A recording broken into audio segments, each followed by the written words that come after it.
matin tout le monde et bienvenue à cette présentation des nouveautés de la fin de l'hiver.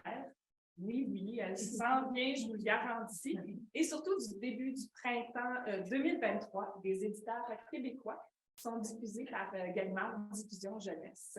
Donc, vous êtes nombreux ce matin, ça fait vraiment plaisir de vous voir en présentiel à l'Hôtel 10 de Montréal avec nous. Et en virtuel, que ce soit à la maison, au travail ou en déplacement. Donc, bienvenue.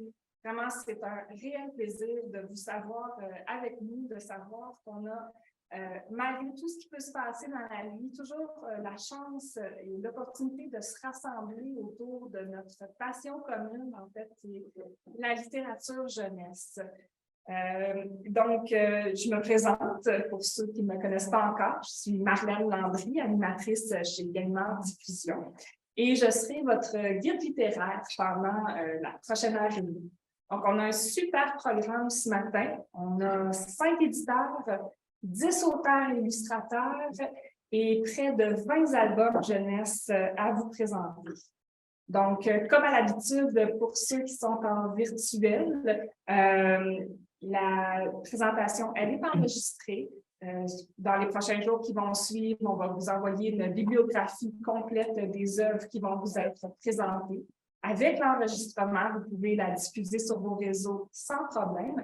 Et si jamais en cours de route, vous avez des questions, vous n'hésitez pas, vous pouvez écrire dans le chat. On a une équipe derrière leur écran qui vont se faire un plaisir de vous répondre. Donc, sur ce, installez-vous confortablement. Il y a du café, il y a des croissants, du jus d'orange. Et laissez-moi vous guider dans cette rentrée littéraire et québécoise. Donc,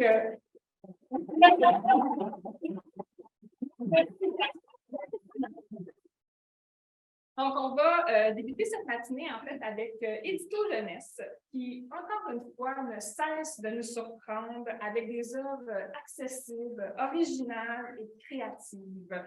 Des œuvres qui savent plaire et émouvoir leur jeune public, tout en les amenant à réfléchir à qui ils sont et à leur place dans le monde et les liens qu'ils créent avec leur entourage. Édito Jeunesse a toujours à cœur la qualité et la justesse de ses textes et ne perd jamais de vue à qui il s'adresse, c'est-à-dire un jeune lectorat qui souvent débute en lecture. Et pour ça, la maison n'hésite pas à mélanger les formes littéraires, donc on va autant aller dans l'album que dans le roman. Et tout nouvellement, on va aller vers le côté de la bande dessinée. Et c'est ici qu'entrera bientôt mon premier invité. Donc, j'imagine que comme moi, on en parle, je vous disais en début de présentation, on est un peu tous tannés de l'hiver, de la grisaille, du petit côté brun slotch des choses. Donc, vous rêvez sans doute de plage, de soleil, de vacances, de liberté. Eh bien, c'est exactement ce que nous propose l'auteur et illustrateur Marc Baudet avec sa nouvelle série de bande dessinée Le Clan. Donc, Marc, si tu veux venir me rejoindre.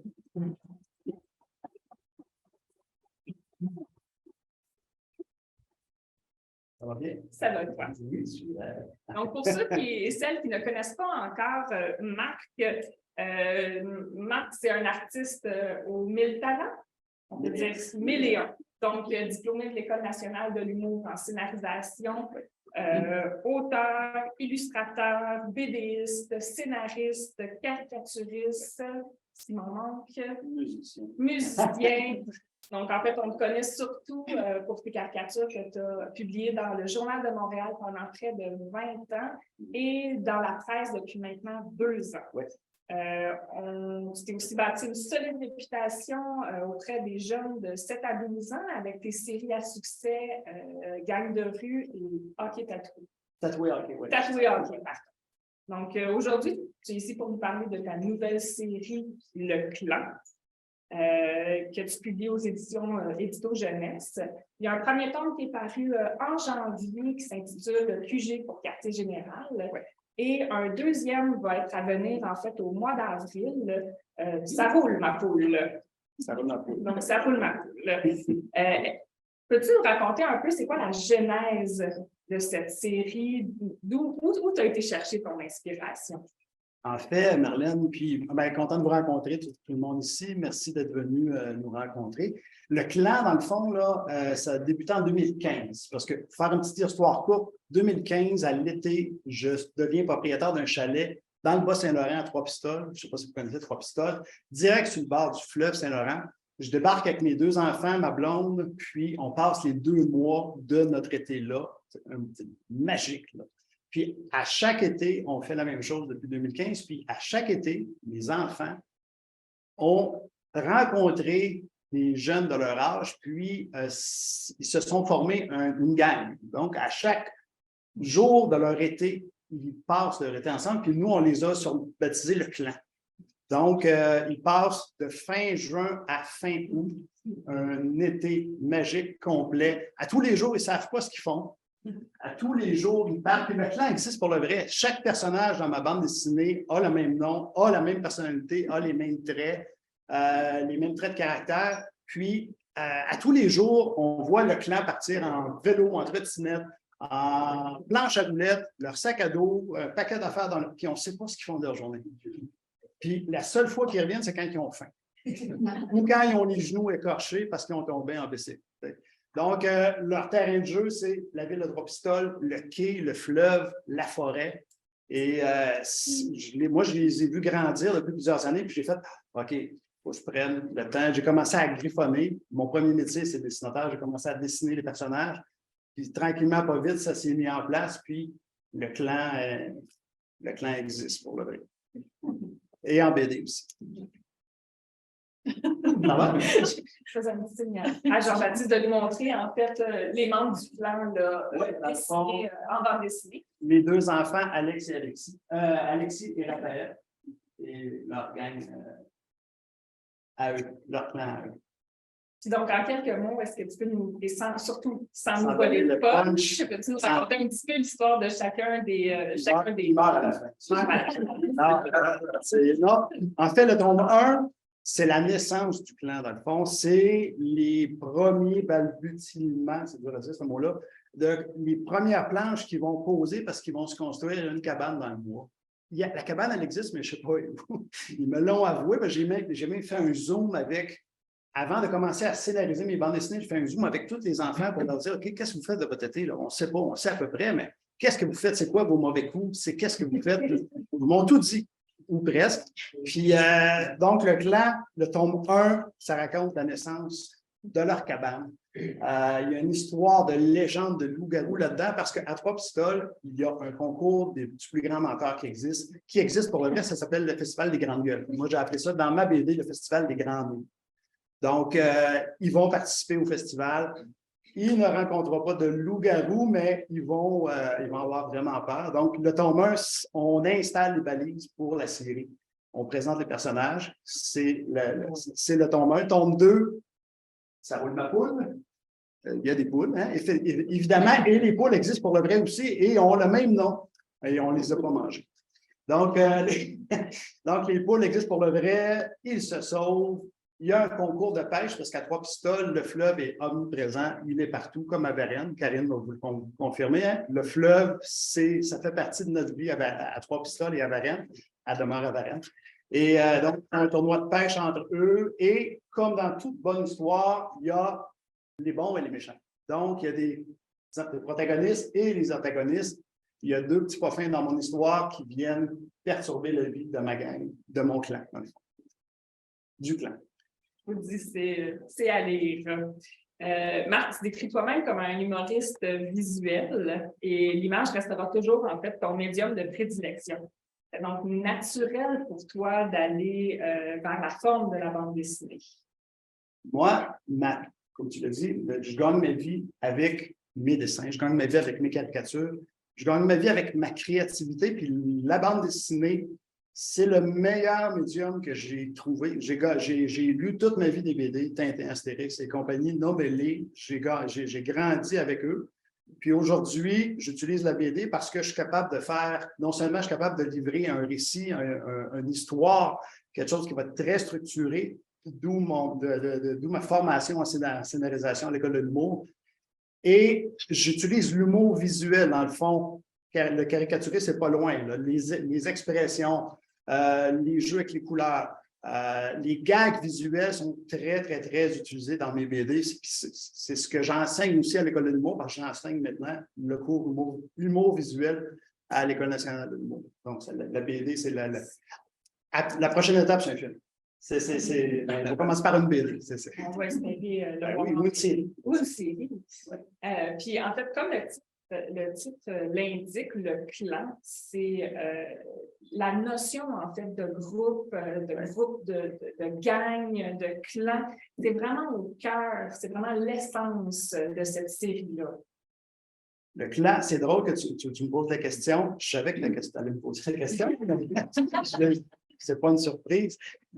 J'ai fait un salon du livre à Longueuil en février dernier. Puis, les enfants, ils étaient attirés. OK, c'est une nouvelle BD, on peut voir c'est quoi. Puis, la première question que je posais aux enfants, c'était c'est quoi ton clan, toi?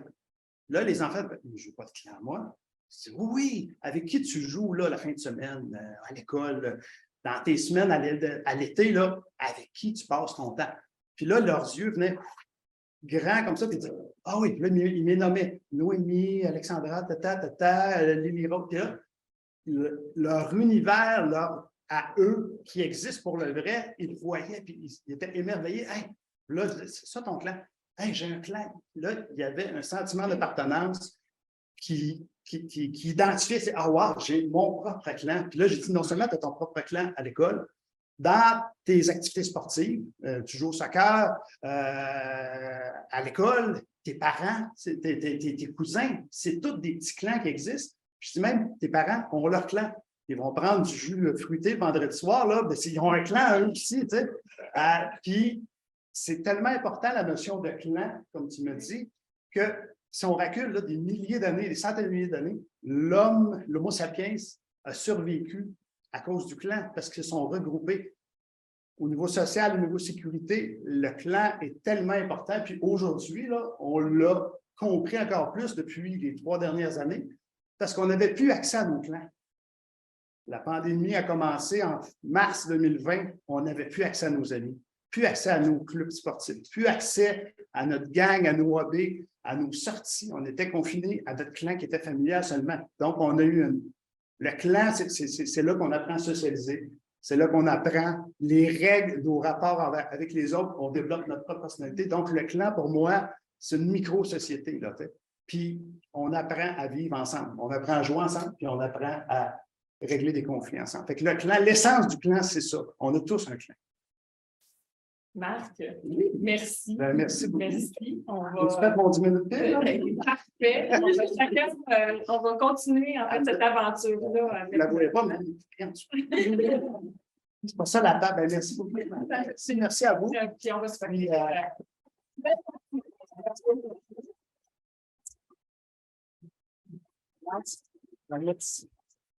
Merci.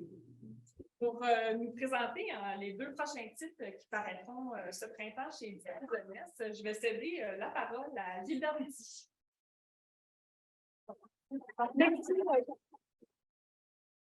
Alors, ceux qui sont devant leur écran ne voient pas qu'on a payé Catherine Chiasson de la librairie Renard Perché pour applaudir, pour faire bruit à chacune de nos présentations. Alors, Catherine, merci. Ceux qui étaient parmi nous en septembre dernier, vous vous en souvenez, Ingrid Remazel vous avait dit que Édito Jeunesse allait se lancer dans la publication de romans pour les plus jeunes, à partir de 9 ans, des romans d'aventure, des romans fantastiques, et c'est José Bournival qui a relevé ce défi incroyable. Alors, José Bournival, elle est, je vous le dis, elle est chez d'elle, mais elle va venir aujourd'hui nous parler, non pas forcément de sa série, donc cette série de 4 titres qui a débuté en septembre 2022 et qui se clôture ce printemps avec comme héros Zalou, un personnage absolument extraordinaire qui vit dans un monde assez fantastique et qui va partir à la quête de lui-même, à la quête de son histoire.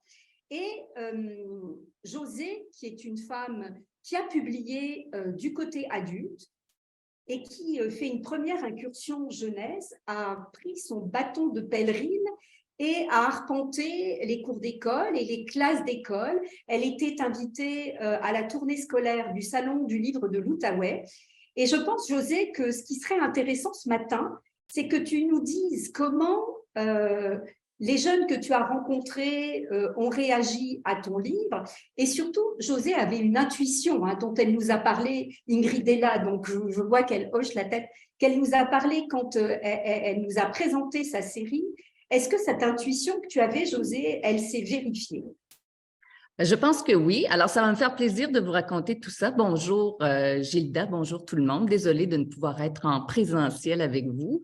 C'est toujours un plaisir de parler de Zalou et je riais tout à l'heure en écoutant Marc parce que honnêtement, ma vie depuis le mois de septembre, c'est un peu le titre du tome 2 du clan. Ça roule ma poule, ça n'arrête pas.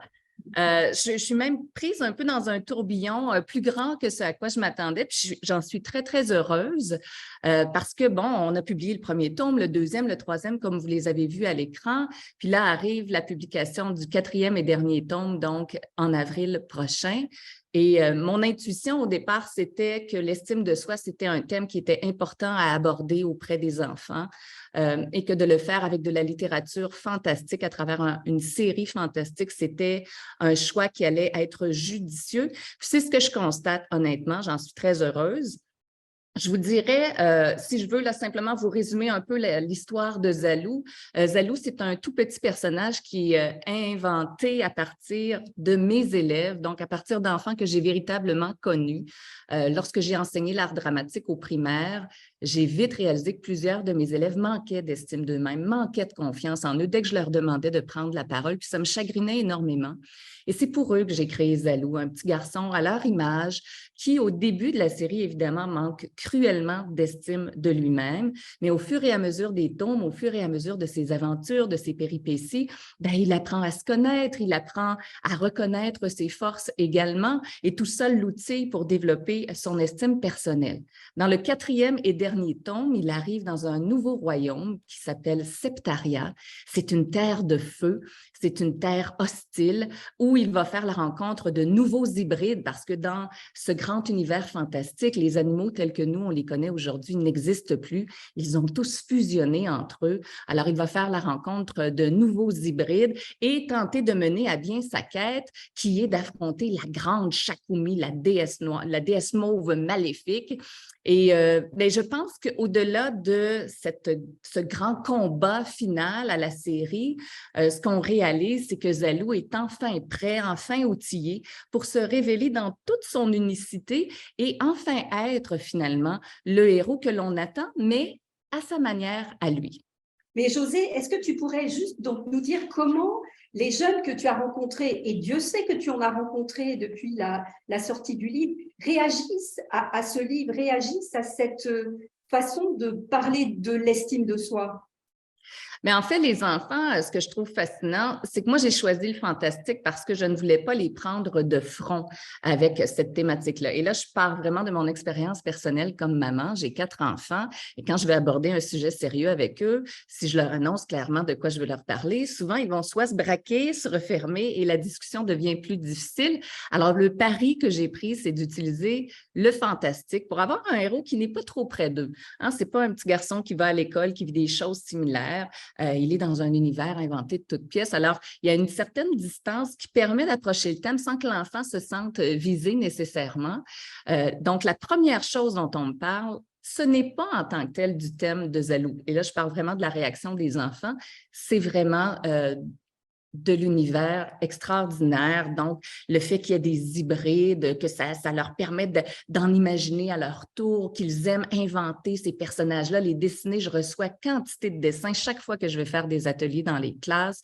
Les enfants me suggèrent de nouveaux hybrides pour le reste de la série. Là, quand j'ai commencé cet automne, c'était beaucoup ça.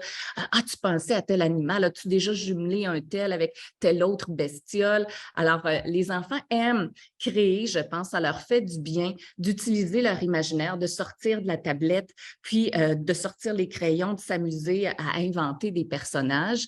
Il y a aussi les cristaux, bien sûr, parce que dans l'univers de Zalo, c'est peuplé de cristaux. Il y en a dans la description des personnages, dans l'environnement, les paysages, puis dans la quête de Zalo également. Quand je fais des ateliers scolaires, j'en amène quelques exemplaires en classe, puis je vous dirais que je gagne au moins 2-3 enfants là-dessus quand je sors mes cristaux. Puis en fait, l'analogie pour moi, c'est ce que je leur explique, c'est que on est tous parfois une roche grise bien banale, mais c'est important de savoir qu'à l'intérieur de nous, il y a plein de belles beautés à exploiter. Puis je pense que les enfants, au-delà du plaisir qu'ils ont avec la série, je pense honnêtement, Gilda, que ça les touche de voir qu'elle a été inspirée par des enfants comme eux. Ils ne me le disent pas clairement, mais les câlins que je reçois à la fin des rencontres, l'appréciation qu'ils m'en font me laisse croire à demi-mot, je dirais, qu'ils sentent qu'ils auraient pu, eux aussi, si je les avais rencontrés plus tôt, m'inspirer cette série-là, puis que ça, c'est valorisant pour eux. Ben, merci beaucoup, José. Alors, si vous n'avez pas commencé, je vous incite à vous lancer dans la lecture de Zalou et de ses aventures. Merci, José. Merci beaucoup, Gilda. Au plaisir.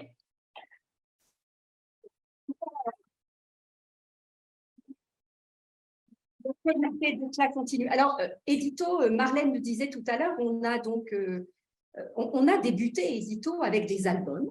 Et ce printemps, on publie un nouvel album. Et pour cet album, on a à nouveau réuni 2 personnes qui sont, comment est-ce que je vais les qualifier, intenses, extraordinaires, demandantes, on les adore. C'est l'illustratrice Cara Carmina et l'autrice Sophie Fauché. Et oui, là, vous êtes stupéfait, Frida en Gaspésie. Mais alors, je vais laisser… Oui, je vois Nadine rit aux éclats. Qu'est-ce que Frida peut bien faire en Gaspésie? Alors, écoutez, il n'y avait qu'une personne qui pouvait vous dire pourquoi Frida est allée en Gaspésie, c'est Sophie Fauché. La pauvre, elle est au Mexique, mais elle nous a enregistré une petite vidéo. Alors, Jean-Baptiste, si tu lances la vidéo, on va écouter Sophie. Bonjour. Vous savez, j'aime Frida, j'aime la Gaspésie, eh bien, oui, je les ai réunis.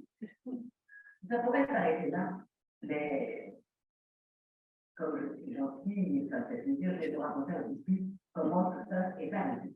Donc Frida, vous le savez, je la joue au théâtre, elle m'inspire toujours. TV Québec vient me demander d'écrire 6 capsules de 5 minutes, donc Frida va devenir bande dessinée dès septembre prochain. Et puis,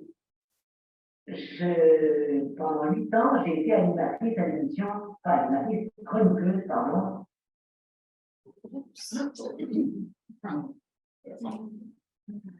L'émission Parapluie et Gobelets. Et j'en ai raconté des bêtises et des brises de vie, et très souvent, Frida Kahlo revenait sur le tapis, et puis cette région du Québec, que je vois régulièrement depuis 15 ans, parce que je suis porte-parole de la TDLG, la Grande Traversée de la Gaspésie, un événement sportif qui invite les skieurs et les racketteurs à découvrir ce coin de pays. Bref, je parlais très souvent de la Gaspésie. Et un jour, le réalisateur de l'émission me dit écoute, Sophie, ça me plaît bien, mais il faut d'abord négliger les autres régions du Québec. Aurais-tu varier les plaisirs?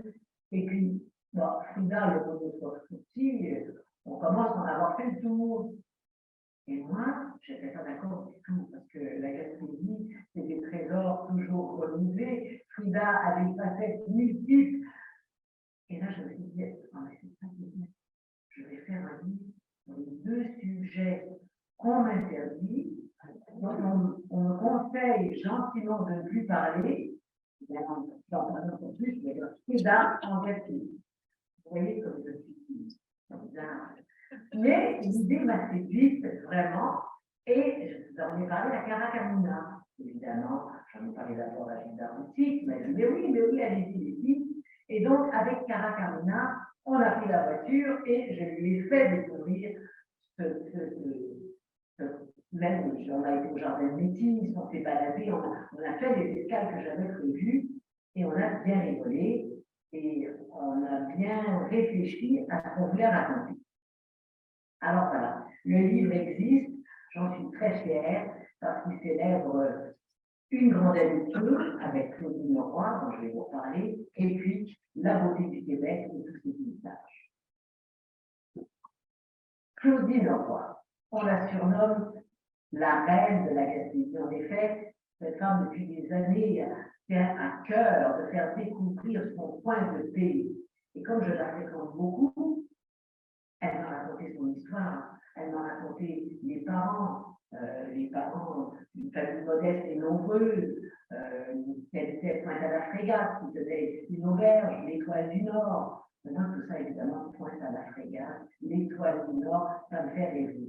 Et puis elle m'a amené sur l'écran. L'écran, ce sont toutes ces pierres sédimentaires, les plus vieilles roches au monde, sur lesquelles elle avait pêché, petite fille. Elle ramassait aussi des bouteilles sur la plage, déjà, pour faire un peu d'argent de poche, bon, etc., etc.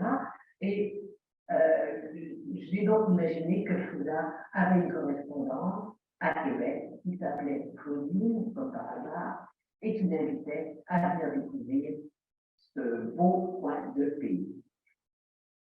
Et ce qui me plaît aussi, c'est que, oui, la Gaspésie connaît un regain de popularité, tout le monde se précipite dans l'est de la province, mais on a tenu à y évoquer des pistes simples. Hein, et on ramasse des agates sur les plages, on va se baigner, on va à la pêche, on regarde un ciel étoilé avec l'aurore boréale.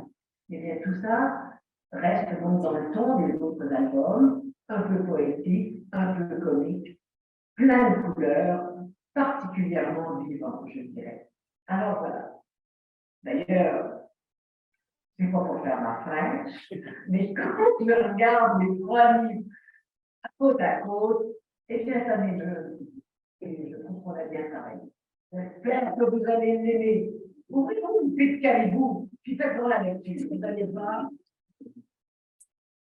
Alors, je peux peut-être juste vous dire que donc, la grande traversée de la Gaspésie, c'était la semaine dernière. Et un matin, à 7h30, mon téléphone cellulaire sonne. Mon mari me dit, c'est Sophie Cochet. C'est exact, c'était elle. Et donc, elle était quasiment en larmes pour me raconter que la veille au soir, elle avait lu à des enfants en Gaspésie son livre. Et elle me dit, ça a été magnifique, c'était merveilleux. Donc, allez-y, Frida en Gaspésie. Puis, il y a une petite surprise dont on ne va pas vous parler. Mais c'est un livre absolument magnifique. On l'aime beaucoup. Et puis, donc, Sophie et Cara ont relevé ce défi ensemble absolument magnifique. Et donc, j'ai le droit encore, oui, de terminer, de vous parler de l'année Riopelle.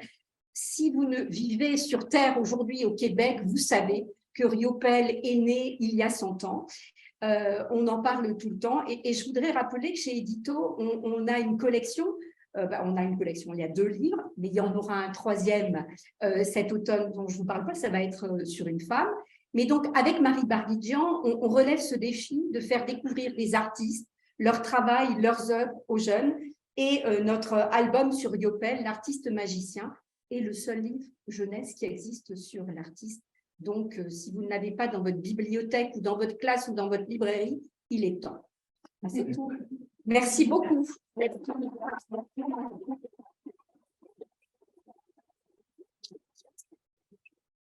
vais quand même vous demander de garder une petite gêne sur la petite caribou ce matin. On va rester au café si vous le désirez bien.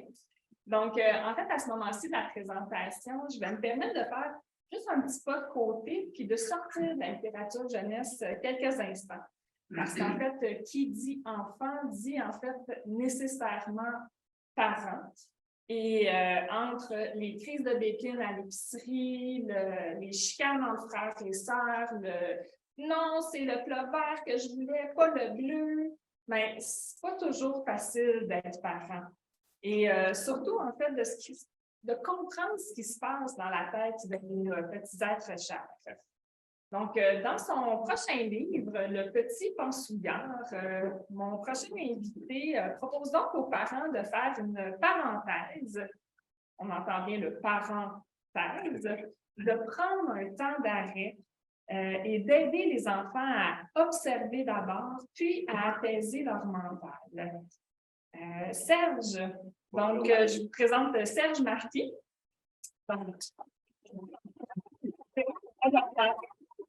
C'est toujours rire quand j'entends les applaudissements au début comme ça, parce que je me dis, j'espère que c'est destiné à la personne qui m'a présenté, parce que j'ai rien dit encore.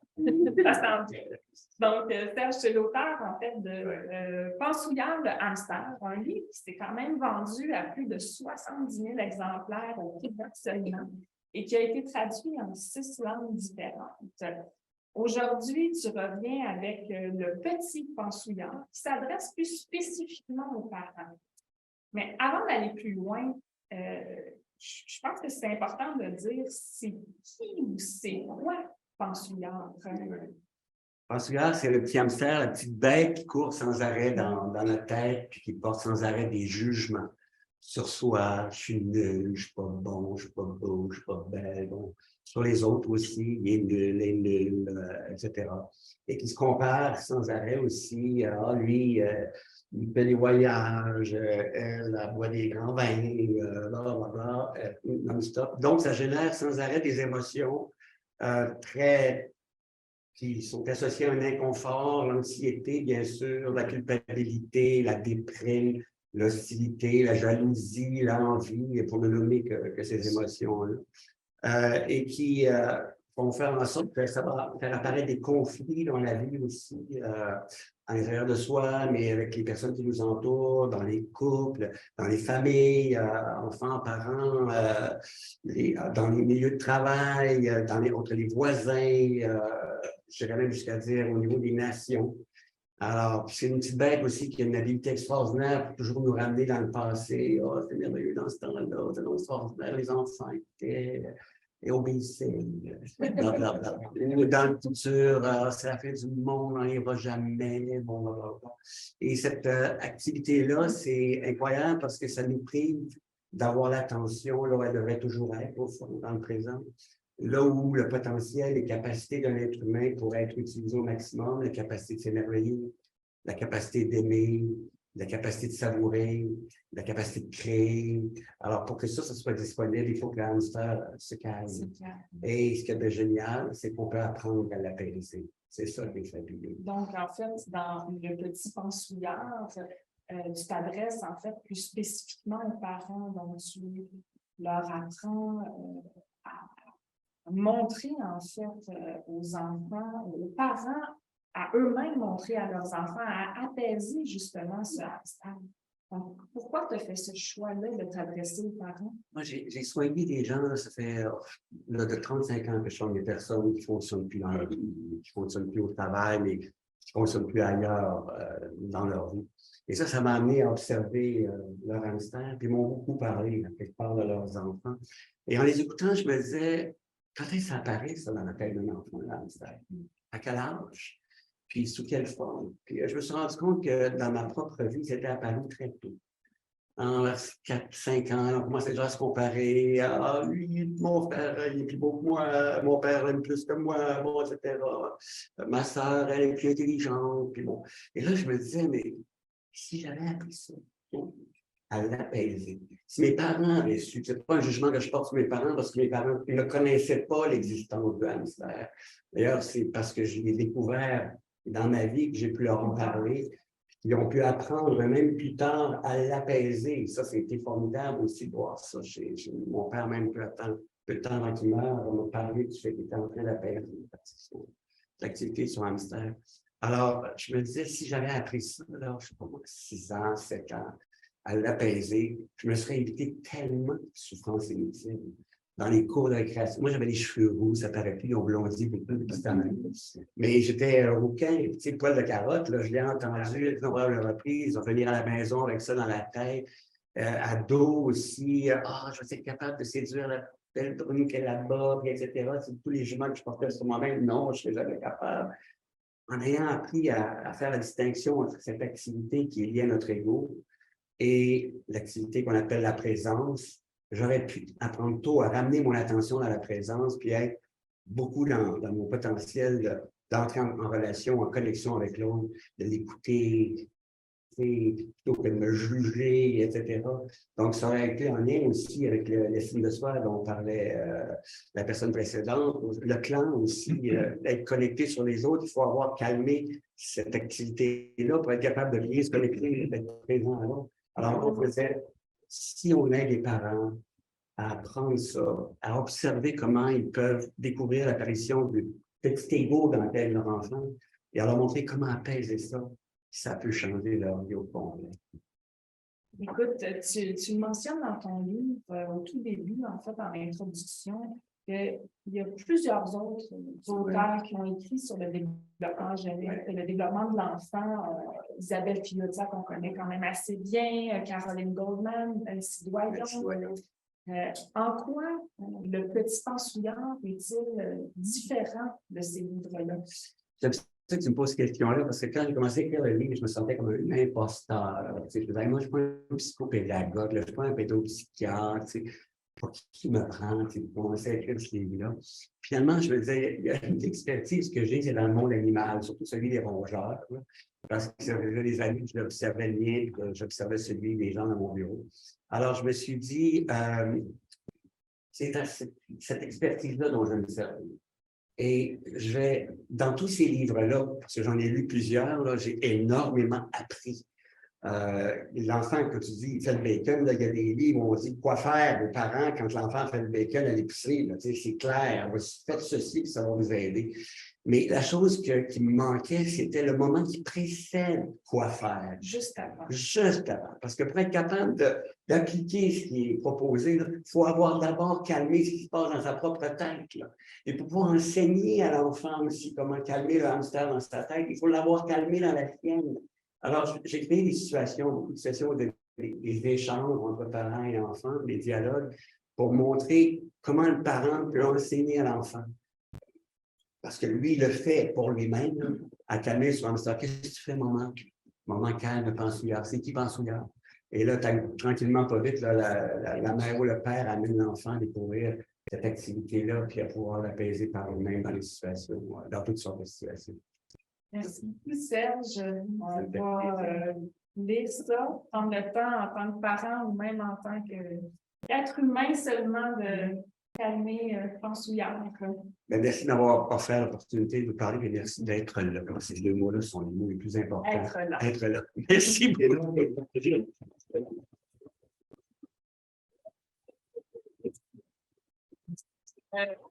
Donc, maintenant qu'on sait les parents entre bonnes mains avec Serge, revenons à notre chère littérature jeunesse et avec les nouveautés de Comme des géants et le miel de Mars. Donc, Nadine, bientôt ton tour. Donc, voué exclusivement aux albums jeunesse pour les 0-12 ans. Comme des géants se distingue par la variété et la richesse de son catalogue qui compte maintenant, tu me corrigeras Nadine, mais je pense plus d'une quarantaine d'albums. On est rendu à il faut dire qu'il y a des titres qui, avec le temps, malheureusement, on rétrocède et qui deviennent épouses de cette réalité triste-là du monde de l'édition. Il faut le dire, mais il faut une soixantaine de publications depuis la soixantaine de publications d'auteurs et d'illustrateurs d'ici comme d'ailleurs. Plusieurs jeunes talents ont d'ailleurs fait leur début chez Comme des géants sous l'aile attentionnée de Nadine, qui est la fondatrice de Comme des géants. Mais Nadine, et oui, tu peux venir me rejoindre, il n'y a pas de problème.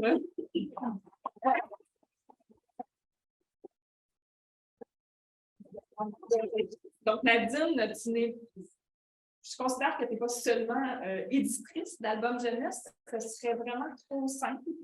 Tu es une archéologue de la littérature jeunesse. Tu cherches, tu fouilles, tu découvres, tu façonnes et tu exhumes au grand jour des petites merveilles, au plus grand plaisir des petits comme des grands. Et d'ailleurs, le 21 février dernier, les libraires du Québec ont été assez unanimes.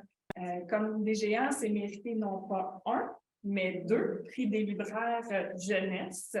Donc, avec l'album Trèfle, qui a été écrit par toi-même et illustré par Queen Lang, Et le petit robot de bois et la princesse Bûchette de l'auteur-illustrateur Tom Beau ont tous les deux été nommés lauréats dans la catégorie des 0-5 ans.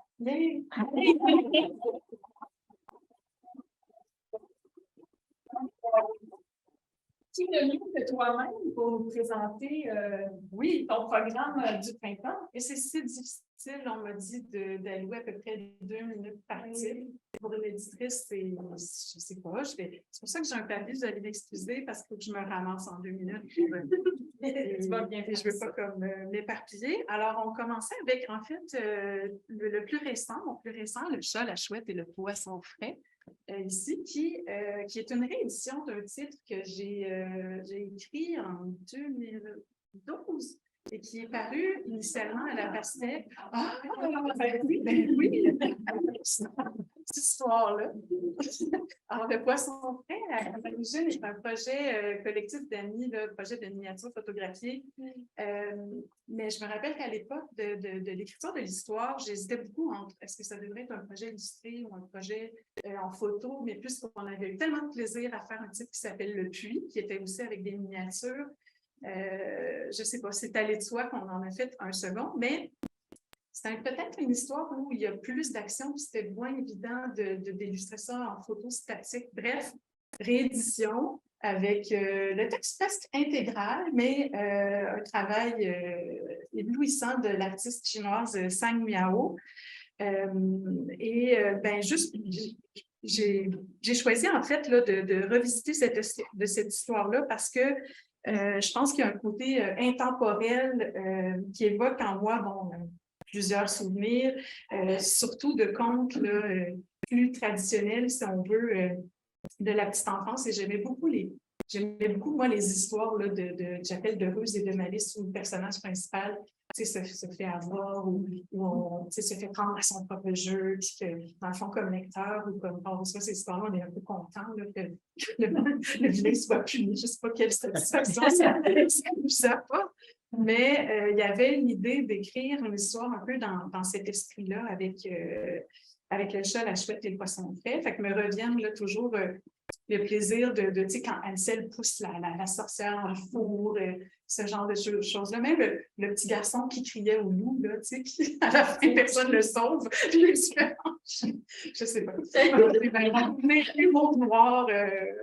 Mais bon, ici, c'est plus lumineux quand même. Mais comment résumer l'histoire simplement? Ben, c'est un chat qui va à un étang tous les matins et qui voit un matin une chaloupe avec des poissons, un panier rempli de poissons frais dans la chaloupe.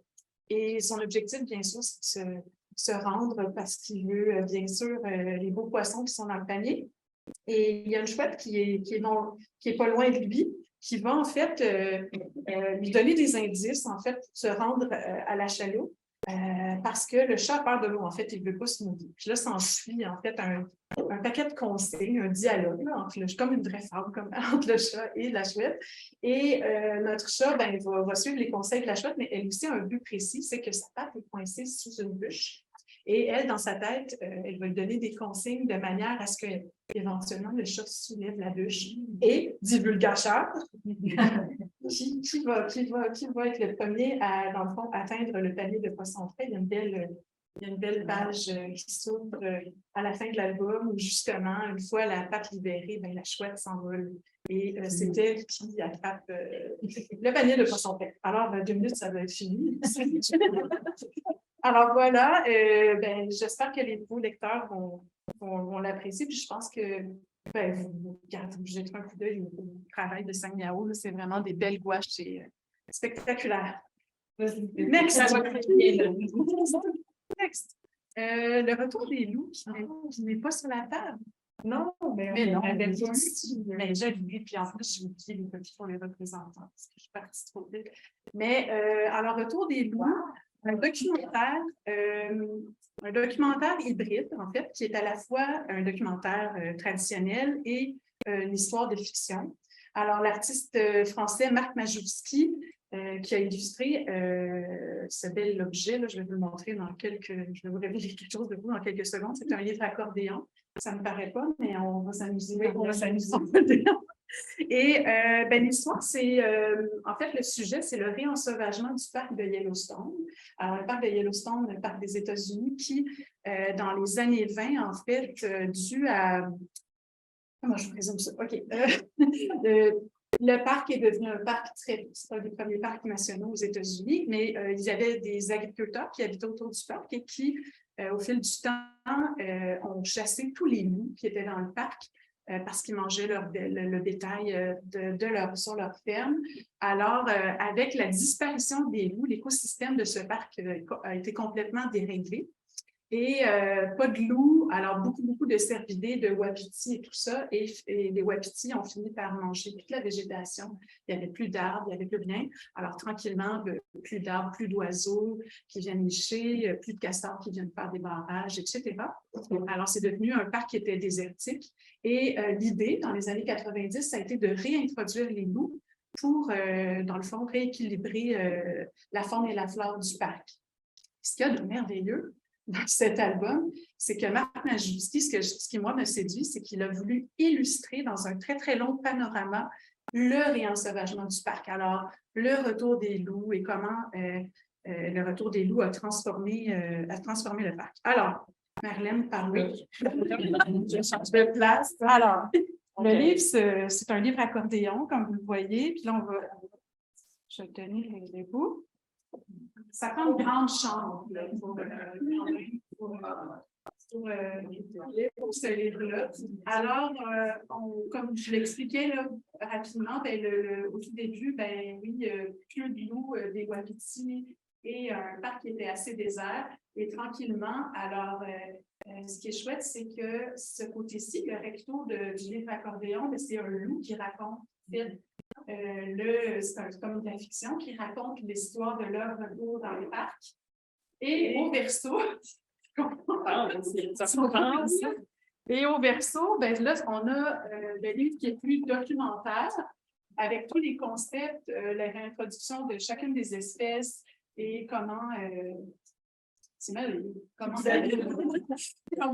tranquillement, c'est ça, ça va dans le détail, il y a d'autres exemples de réenseignement, il y a des concepts plus scientifiques, qui sont présentés. Mais c'est ça, j'aime bien, moi, les livres qui sont un peu hybrides où on peut justement juste écouter l'histoire qui est racontée par le loup. Puis si on veut aller plus loin après, c'est ça, d'aller plus à fond dans l'information documentaire. Et ça prend. Et ce qui est chouette aussi, c'est que par contre, il peut très bien se lire comme un livre. Un petit peu plus oui, pour la caméra, c'est ça. Il peut se lire aussi comme un livre régulier, c'est-à-dire qu'il se tient bien comme ça. Voilà, bel objet, belle œuvre d'art de Marc Majewski et de Nadia Bellad qui a aidé à la rédaction. Next.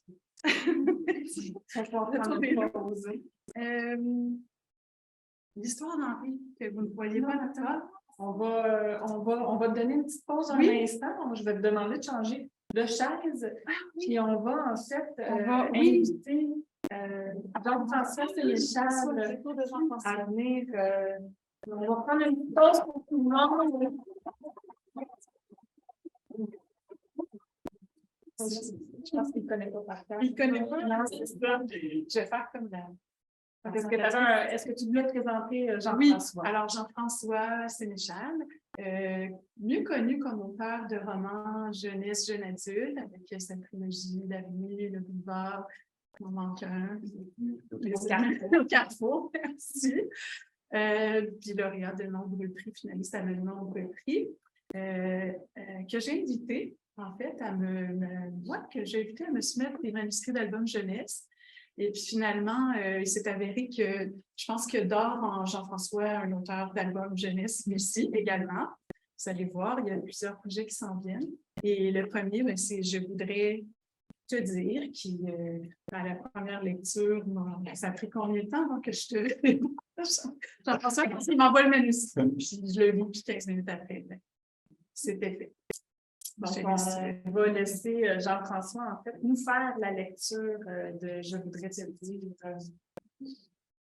Bonjour. C'est vrai que je fais un public adulte comme ça. On va voir comment ça se passe. Alors, peut-être attendre un petit 3 secondes après, quand j'ai fini la page, pour laisser le temps d'admirer ces magnifiques illustrations. Je vais essayer de parler fort. Ce matin, je t'écris une lettre. Au-dessus de la clairière, le soleil est timide. La forêt est immobile. Les oiseaux se taisent. Je voudrais te dire. Mais je ne trouve pas les bons mots. Comme quand je suis allé chez toi, grand maman, tu étais si fatiguée. Je n'ai rien dit. Rien. Je ne te reconnaissais pas dans ton lit, si petite, si fragile. Il y avait pourtant ton odeur partout, ton grand chapeau accroché au mur, ton bâton de marche près de l'entrée, tes plus belles plumes sur la table et tes trésors dans le grand coffre. Aussitôt, mes souvenirs se bousculent. Ensemble, nous avons créé des merveilles. Nous avons grimpé au sommet du monde.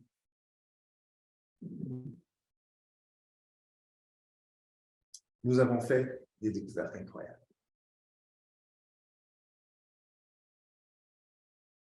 Et vécu de grandes aventures.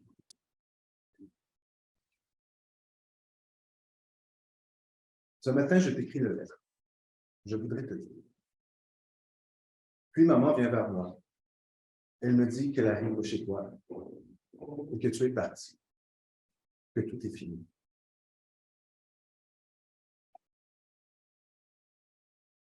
Je n'ai pas cru, maman.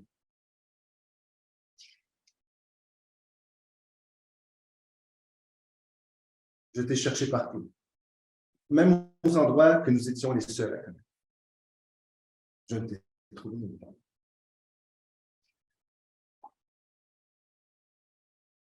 Alors un gros orage a éclaté. Le tonnerre a fait trembler la clairière et la forêt tout entière. La foudre est tombée sur le grand chêne. J'ai crié.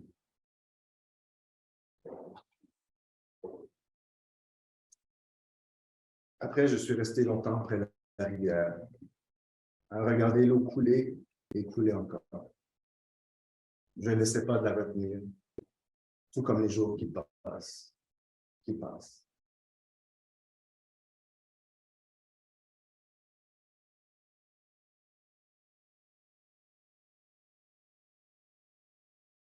Peu à peu, la blessure du chêne a guéri. Ses feuilles bruissent de nouveau dans le vent. Le soleil est de retour, les oiseaux aussi, ils chantent.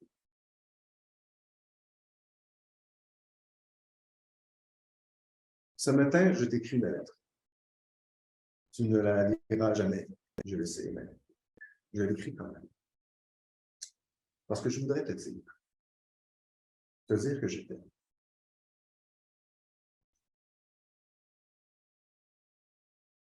Te dire adieu, enfin.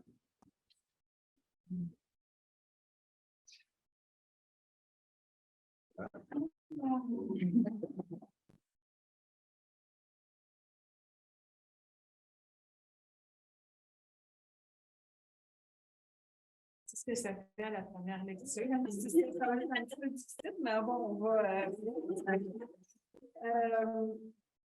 Écoute, Nadine a déjà dit des choses, donc on va essayer de retrouver où je suis. Donc, écoute, donc on disait plutôt que tu écrivais d'abord des romans, on te connaît en fait pour les romans jeunesse, adolescents, quand même assez avancés, les avenues, le boulevard au Carrefour, on a tous rencontré plusieurs prix. Aujourd'hui, avec Je voudrais te dire, tu nous livres un texte court, simple, touchant, parce que tout le monde va être d'accord avec moi, et poétique, à la limite, en fait, du haïku, on en parlait la semaine dernière. Comment, en tant qu'auteur, on effectue ce passage du roman vers l'album? Pourquoi? Ben, je m'étais déjà commis quand même là, avec les enquêtes secrètes, qui sont des albums illustrés avec des photographies. qui était une démarche assez particulière, assez très collaborative, en fait, avec des amis photographes. Alors, on avait vraiment là, fait ce projet dans une communauté, avec une communauté, alors dans le quartier de Verdun, tout ça. Alors, vraiment, c'est un projet assez unique, projet d'amis aussi. Donc, j'avais particulièrement apprécié cet aspect collaboratif. Qu'on n'a pas, en fait, quand on écrit des romans, le plus souvent, on est pas mal seul et bon, tu as parlé d'un texte court, là, quel plaisir d'écrire un texte court. Bon, un roman, je suis un auteur assez lent, là, alors ça me prend toujours à peu près entre 1 an et 2 ans là, pour pondre finalement un roman. Alors là, écrire un texte comme ça, c'est le plaisir de... C'est un peu presque de la poésie. Quand j'étais ado, j'écrivais de la poésie. J'en ai jamais publié. Et puis, ça a été une occasion, peut-être, c'est remonté en moi, peut-être, ce désir-là. Et puis, voilà, c'est comment dire, puis l'aspect collaboratif, donc, avec, peut-être qu'on va en parler plus tard, là, mais avec une illustratrice de grand talent. Quel plaisir. En fait, commençons d'abord, avant de parler de Chiaki, on va parler en fait du thème. Oui. Donc, tu abordes des thèmes qui sont quand même très sensibles, mais ô combien essentiels en littérature jeunesse. Donc, le deuil, la séparation, la mort. Qu'est-ce qui a déclenché ou qui a nourri en fait ce désir d'aborder ces thèmes-là? En premier lieu, je pense que mes romans, mes livres parlent un peu toujours de ça. C'est littérature consolatrice, quelque sorte. Alors, mais plus spécifiquement, je pense que c'est la pandémie. Alors, on voyait aux nouvelles régulièrement donc des gens qui étaient incapables de faire leurs adieux à des proches parce qu'il y avait des gens qui étaient isolés dans les CHSLD, dans les hôpitaux, à la maison. Et mais mon Dieu, quelle épreuve quand même de ne pas pouvoir dire adieu aux gens qu'on aime. Et ça m'a amené à réfléchir à mon propre rapport avec quand mes grands-parents, en fait, sont décédés. Je n'étais pas près d'eux particulièrement, je ne peux pas dire ça. Mais tout de même, je m'étais dit que aujourd'hui, j'aurais aimé avoir peut-être échangé quelques mots, juste un au revoir, parce que c'est quelque chose qui serait resté, parce que ça aurait été une mémoire forte. Et voilà, je ne l'ai pas fait. Alors, je me suis mis dans la position d'un enfant qui est incapable de dire au revoir finalement à sa grand-mère. Et voilà, tout simplement. Ça. Écoutez, parce que je sais ô combien tu admires Chiaki Okada, je vais te laisser en parler. Donc, je voudrais te dire, vous l'avez vu, ça se déroule entièrement là, en pleine nature, qui est superbement illustrée. Et tu me disais que pour toi, cette nature, elle se devait d'occuper une place centrale. Oui. Bien, la petite histoire, c'est qu'évidemment, un des travaux importants de l'éditeur, l'éditrice de Nadine dans ce cas-ci, c'est de trouver le bon match entre l'auteur et l'illustrateur. Et puis, c'est pas un travail facile. Mais quand Nadine m'a demandé un texte, je lui ai fourni, puis je me suis dit, je suis en bonne main, je suis convaincu qu'il va y avoir un bon match. Bon, c'est facile de le penser, après, il faut le faire. Hein? Alors, Nadine m'a proposé des idées d'illustratrices qui étaient toutes intéressantes, évidemment. Mais à un moment donné, elle m'a présenté une illustration de Chiaki Okada que je connaissais très bien. Et là, j'ai fait, ben là, si on peut avoir Chiaki Okada sans problème, allons-y. Elle a dit, bon, on va lui demander. Alors, faut essayer. Il faut essayer. Elle lui a demandé. Et puis, Nadine m'a réécrit pour me dire, écoute, j'ai une moins bonne nouvelle pour toi. Oui, c'est quoi la bonne? Chiaki Okada accepte d'illustrer l'album. Je dis, c'est quoi la mauvaise? Elle me dit, ça ne pourra pas être des ours, les personnages, parce que à l'origine, c'était des ours. C'était des ours. Et parce qu'elle avait illustré récemment un album avec des ours dans le marché. Un gros éditeur anglais qui lui interdisait de faire d'autres albums avec des ours dans les années. Alors, conséquemment, il faudrait que si tu tiens à ce que ce soit des ours, on ne pourra pas faire l'album. Et je dis, mais qu'elle prenne les animaux qu'elle veut. Chiaki Okada a dit ça, mais qu'elle prenne les animaux, des loutres, des oiseaux, aucune importance, parce que bon, vous avez compris, hein, que ce soit un renard ou un autre animal, en autant que ça soit dans la nature, dans la forêt, moi, ça me convenait. Alors, voilà, c'est elle qui a choisi finalement les renards. Et moi, je lui ai laissé, je ne suis même pas entré en relation avec Chiaki Okada tout au long de ce processus. Moi, je faisais parfaitement confiance à Nadine, à Chiaki. Je me suis dit, ils vont faire les choix, les bons choix. Est-ce que tu es déçu? Alors, quand j'ai vu les premières images, le personnage pour commencer, tout ça, j'ai vu qu'on était en business.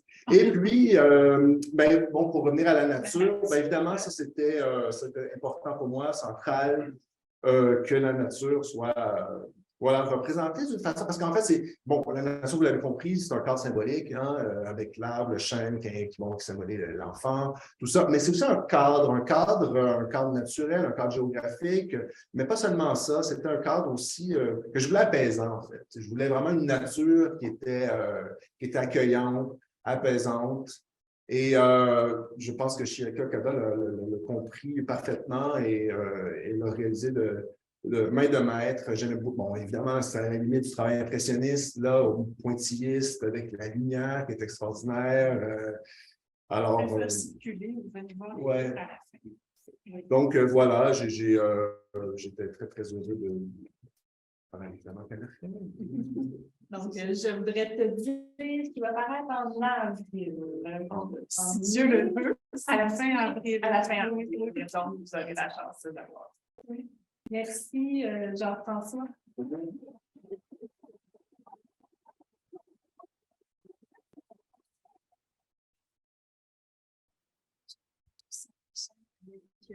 Ben là, c'est bon, tu avais vraiment envie de nous parler de l'histoire dans tu restes quand même un petit peu dans une autre thématique émotionnelle. Oui, c'est vrai. Alors, tout fraîchement arrivé la semaine dernière, un bel objet en encre Pantone, des couleurs bien vibrantes. J'ai demandé à Catherine Lepage de préparer une petite vidéo parce que je trouve qu'elle a le talent de présenter ses projets, mais je vais quand même juste dire quelques mots à propos de son travail. Alors, Catherine Lepage, elle a fait confiance à Comme des géants pour le tragique destin de Kipsto il y a de ça quelques années, en 2016.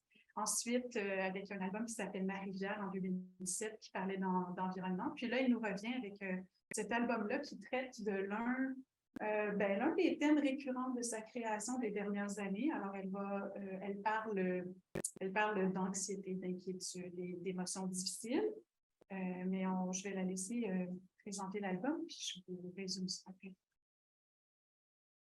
Bonjour, j'ai l'immense plaisir de vous présenter aujourd'hui l'histoire d'Henri.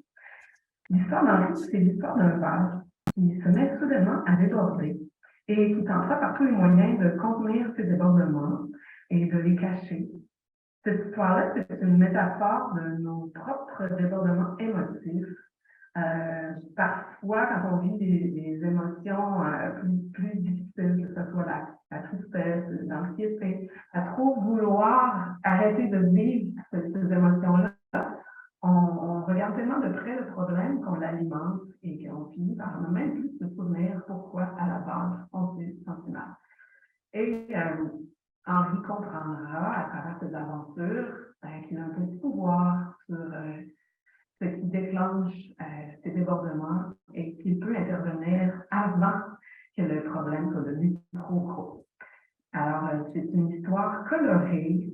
J'ai eu beaucoup de plaisir à faire mes illustrations et à créer cet univers-là des bases que je voulais musique pour mettre un peu de plaisir dans ce sujet qui peut parfois être un peu plus sombre. Voilà, j'espère que vous aurez du plaisir avec Henri. Au revoir. Alors, oui, c'est ça, étonnamment. Là, ce qui m'a séduit, c'est comme Catherine le décrit, c'est la métaphore du débordement et de mettre en scène un vase, quelque chose qui est assez loin des enfants, dans un univers complètement fantaisiste. où justement notre Henri qui évolue parmi d'autres vases va se demander à un moment donné pourquoi tous les autres vases sont fleuris, mais pas lui. Alors, cette question va tourner, hein, comme le petit hamster dont on a parlé précédemment, peut-être un peu trop longtemps. Et justement, plus il y pense et plus, en fait, il déborde. Et il est très honteux de ça. Alors, ici, c'est joli, c'est une représentation. En fait, Catherine Lepage nous explique comment les vases font pour avoir de jolis bouquets. Alors, pour avoir de douces bons bouquets, les vases ont besoin d'eau. Ils ne doivent être ni trop pleins, ni trop vides. Hein. Il faut trouver comme l'équilibre. C'est une belle image pour expliquer... en fait, c'est ça que parfois, ça peut déborder. Alors, notre pauvre Henri, avec ses débordements, il va bien s'enfuir. Il va traverser toutes sortes d'endroits, dont la forêt des vadrouilles, pour essayer d'éponger ses débordements. Ça ne fonctionnera pas. Ensuite, il va s'aventurer plus loin dans la vallée des éponges, un autre lieu bien absorbant, mais ça ne fonctionnera pas non plus. Et aux catastrophes, il décide d'aller dans la vallée des cratères. Et pour chercher, dans le fond, un trou pour essayer de déverser peut-être un peu de son trop-plein. Et catastrophe, il va tomber dans un très gros cratère qui va se remplir très, très rapidement de sa propre eau. Et là, il est submergé, tout ça. Mais heureusement, ce qu'il va découvrir, c'est qu'une fois vide, les vases flottent. Et cette idée de flottement va tranquillement l'apaiser. Et c'est ce dont il va se servir éventuellement pour justement réguler ces espèces de débordements. Alors, c'est un peu plus élaboré que ça dans la belle histoire de Catherine, mais j'essaie de vous résumer ça rapidement. Et bien sûr, une fois qu'il aura trouvé sa façon de gérer mieux son niveau d'eau, ses débordements, ultimement, notre charmant Henri va finir lui aussi par pop, fleurir à la fin de l'histoire. Alors, c'est ça, c'est un bel objet aussi avec des couleurs vibrantes. Voilà.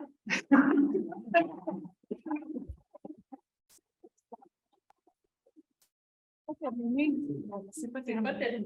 Effectivement, je vais terminer. Elle nous laisse la place vide, en fait, pour ma prochaine invitée, en fait, qui est une nouvelle venue dans l'univers de la littérature jeunesse. Elle a d'abord fait un baccalauréat en arts visuels à l'Université Concordia, puis une maîtrise en restauration et conservation de l'art en Ontario. Elle travaille aujourd'hui comme restauratrice d'objets culturels. Elle m'a demandé de spécifier de cette façon-là, notamment dans le domaine de l'archéologie, en plus de travailler à divers projets de bande dessinée et d'illustration. Donc, en avril prochain, oui, tu peux venir. En avril prochain paraîtra le tout premier album jeunesse qu'elle a illustré, Le Bonnet Magique, écrit par Mireille Messier et publié chez Comme des Géants. Je vous présente Charlotte Parent. Donc,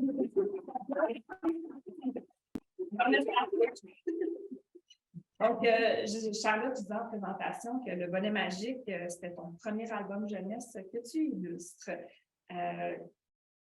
Comment peux-tu nous raconter, en fait, comment tu en es arrivée à travailler avec Mireille et Nadine? Oui, dans le fond, c'est arrivé d'une façon peut-être un peu non conventionnelle. Pas trop ce qui est la convention, mais dans le sens que c'est parti d'un dessin que j'avais fait et que j'avais publié sur mon compte Instagram de ce petit gnome-là il y a 2 ans à peu près. Puis Nadine, avec son œil d'aigle, elle a vu ça passer. Nadine sur Instagram. Elle m'avait écrit et elle m'avait demandé j'aime les petits personnages de gnome, est-ce que tu as des histoires avec ces gnomes-là? Puis, moi, ayant jamais fait ni illustré ni écrit d'album jeunesse, j'étais comme ça m'intéresse, mais je sais, j'ai pas d'histoire déjà faite, ça m'intimide un peu. Puis elle m'avait dit je pourrais proposer à une autrice d'expérience, à Mireille Messier, d'écrire une histoire qu'ensuite, toi, tu pourrais illustrer. Donc, Mireille a écrit une histoire qui parle de 2 petits-enfants qui vivent dans... 2 enfants qui vivent dans une chaumière à l'orée du bois avec leur hérisson. Puis, quand leur hérisson tombe malade, ils cherchent par tous les moyens à le guérir. Puis, finalement, ils se disent il faut qu'on trouve un gnome dans la forêt pour guérir notre hérisson parce que les gnomes sont magiques. J'ai vraiment eu l'impression que Mireille m'avait fait plein de petits cadeaux, là, parce que, tu sais, elle a vu ce que j'aime dessiner, elle m'a mis ça dans un bois, elle a mis des interactions avec des petits animaux et tout, c'était parfait. Puis ça ne pouvait pas le savoir, mais moi, j'ai eu beaucoup de gerbilles quand j'étais petite. Puis les gerbilles, ça vit 2-3 ans, tu sais, fait que tu as ça en 3e année, puis en 6e année, c'est rare. Fait que j'ai passé toute ma 6e année à donner des soins palliatifs à mes gerbilles. Puis ça finit beaucoup mieux dans l'album, mais je me suis retrouvée dans cet aspect-là aussi.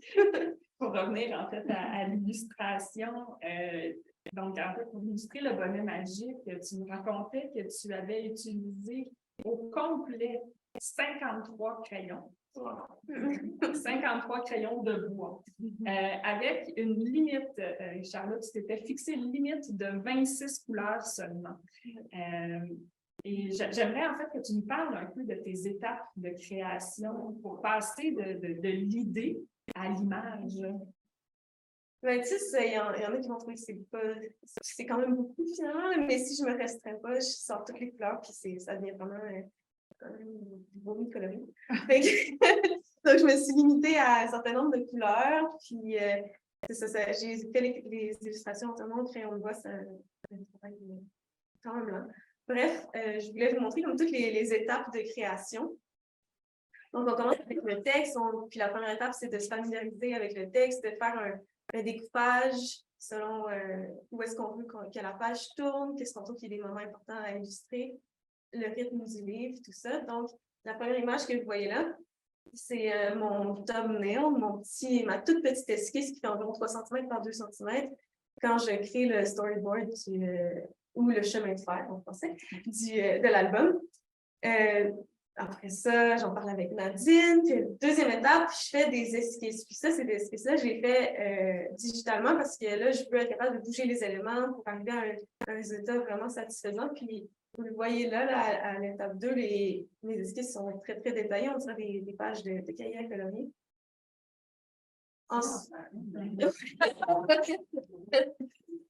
Puis, ensuite, l'autre étape, c'est de penser à la couleur. Donc, je fais une première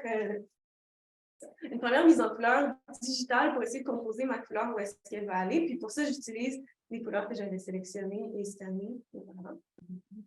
Ensuite, troisième étape, quatrième étape. Donc, étape 4, je transfère mon esquisse sur papier, mais en tout petit. Puis, je fais une composition couleur avec mes différentes couleurs. Puis ensuite, quand je me sens confiante avec ça, ben là, j'embarque dans mon final qui est vraiment assez grand. Puis, je fais ça au crayon de couleur encore. Puis, dernière étape, c'est numériser. Puis ensuite, faire des petits ajustements.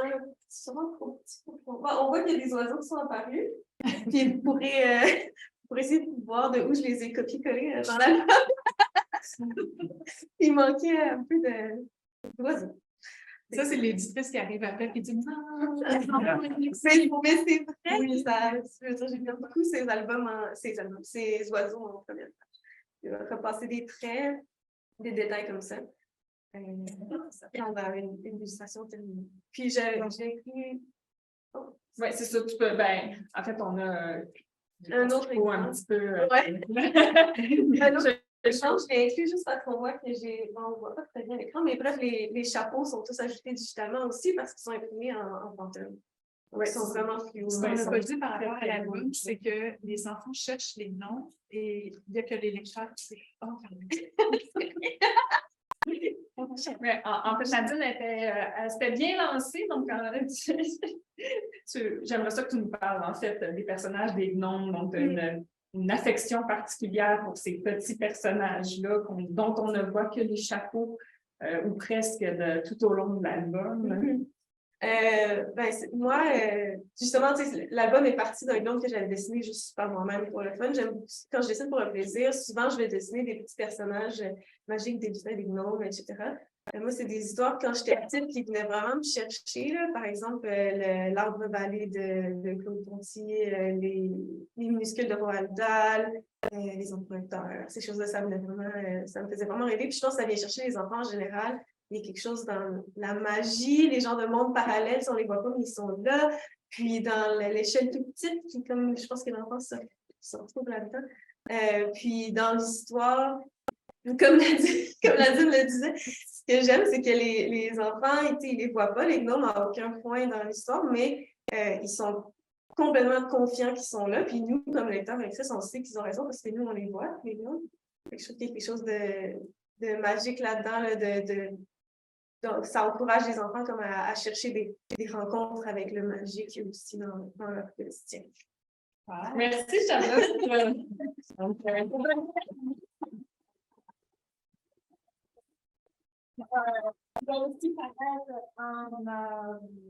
Aussi oui, c'est un principe merveilleux. Oui, et retenez ce nom, Charlotte, avant. Oui, je prédis une belle carrière en tant qu'illustratrice qui va faire rayonner les albums québécois partout sur la planète. Et Jean-François n'est pas de reste parce que lui, son album est déjà vendu en 6 langues. Alors, bravo. Bravo à tous les deux. Oui, tu as un dernier album présenté chez Le Lièvre de Mars. Le Lièvre de Mars existe encore. Il avait pris une petite pause. Alors, au fond du puits, alors c'est ça. Pour terminer, ça me fait plaisir de présenter un nouveau titre pour cette division-là qui réédite des contes, des livres épuisés, un paquet de choses, mais toujours un aspect où on donne une nouvelle vie à quelque chose qui a déjà existé. Ici, c'est un conte issu de la tradition orale qui vient de la Chine, adapté par Sylvain Alzial, qui récemment est l'auteur du Grain de sable chez Comme des géants, qui est un conte plus moderne, qui est aussi inspiré de contes traditionnels. C'est quelqu'un qui s'intéresse beaucoup à ça. Avec des gouaches de Louise Collet, une nouvelle artiste, premier livre jeunesse aussi, magnifique, avec une formation justement de gouache traditionnelle au Japon. C'est vraiment très, très beau, très artistique, beaucoup de poésie. Direction littéraire de Jean-François Saint-Michel. Oui, on essaye ça. Ça s'est très bien passé. Alors, je vous résume juste l'histoire rapidement. Je pense qu'il ne va pas rester beaucoup de temps. C'est ça, dans le fond d'un puits, une grenouille vit paisiblement à l'abri de tout et sans souci. Alors, en gros, c'est qu'elle ne peut pas s'imaginer, en fait, qu'il existe autre chose que son puits. Pour elle, là, sa demeure, c'est un peu tout. Puis, un jour arrive une tortue qui va avoir, comme dans la tradition des fables, aussi un dialogue avec elle, qui va lui, dans le fond, révéler qu'il y a un monde à l'extérieur de son puits. Il y a l'océan, d'où la tortue vient. Mais la grenouille est sceptique, puis en fait, elle restreint, si on veut, son univers à ce qu'elle connaît. Alors, c'est une fable à saveur un peu philosophique, peut-être plus pour 2e, 3e cycle du primaire, où, dans le fond, c'est drôle parce que il y a une image avec cette fable-là qui est restée dans la tradition chinoise où on dit, il y a une expression qui existe comme une grenouille au fond d'un puits, qui signifie justement avoir l'esprit borné ou avoir des œillères.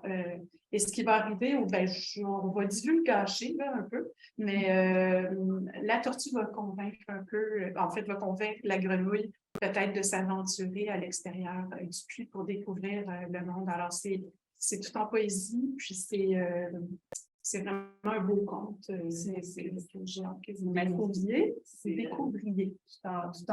Et comme tous les titres, il y a beaucoup plus d'informations. J'aime beaucoup aller documenter l'origine des histoires dans le Lièvre de Mars. Alors, il y a toujours une section à propos de l'histoire qui est bien intéressante pour s'en exploiter et puis aller plus loin avec cette fable-là.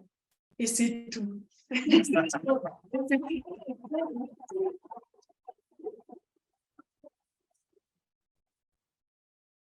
Donc, on va passer maintenant de l'album au roman, en fait, avec les éditions Fides Jeunesse, du mystère, de l'épouvante, des aventures et des expéditions périlleuses, des animaux fantastiques et des personnages venus d'un autre monde. Voilà ce qu'on retrouve dans les romans de chez Fides Jeunesse. Jeunesse.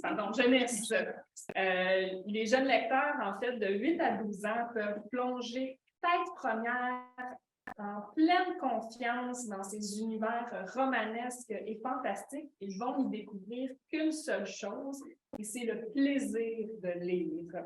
Et pour nous parler justement de ce plaisir, j'aimerais donner la parole aux deux chefs d'orchestre, aux deux grands maestros du volet jeunesse de chez Fides, donc David Sénéchal et Valérie Demarchi.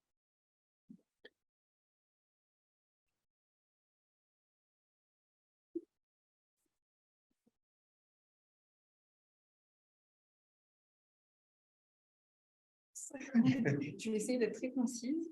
Donc, je vais d'abord vous présenter le tome 3 d'Anya, qui a été écrit par Sarah Degonse, qui s'appelle Le Clan des Dragons. Donc, vous avez sûrement déjà entendu parler de Sarah Degonse, qui a aussi publié un album jeunesse à la bagnole sur l'hypersensibilité, qui s'appelle Les Ballons bleus.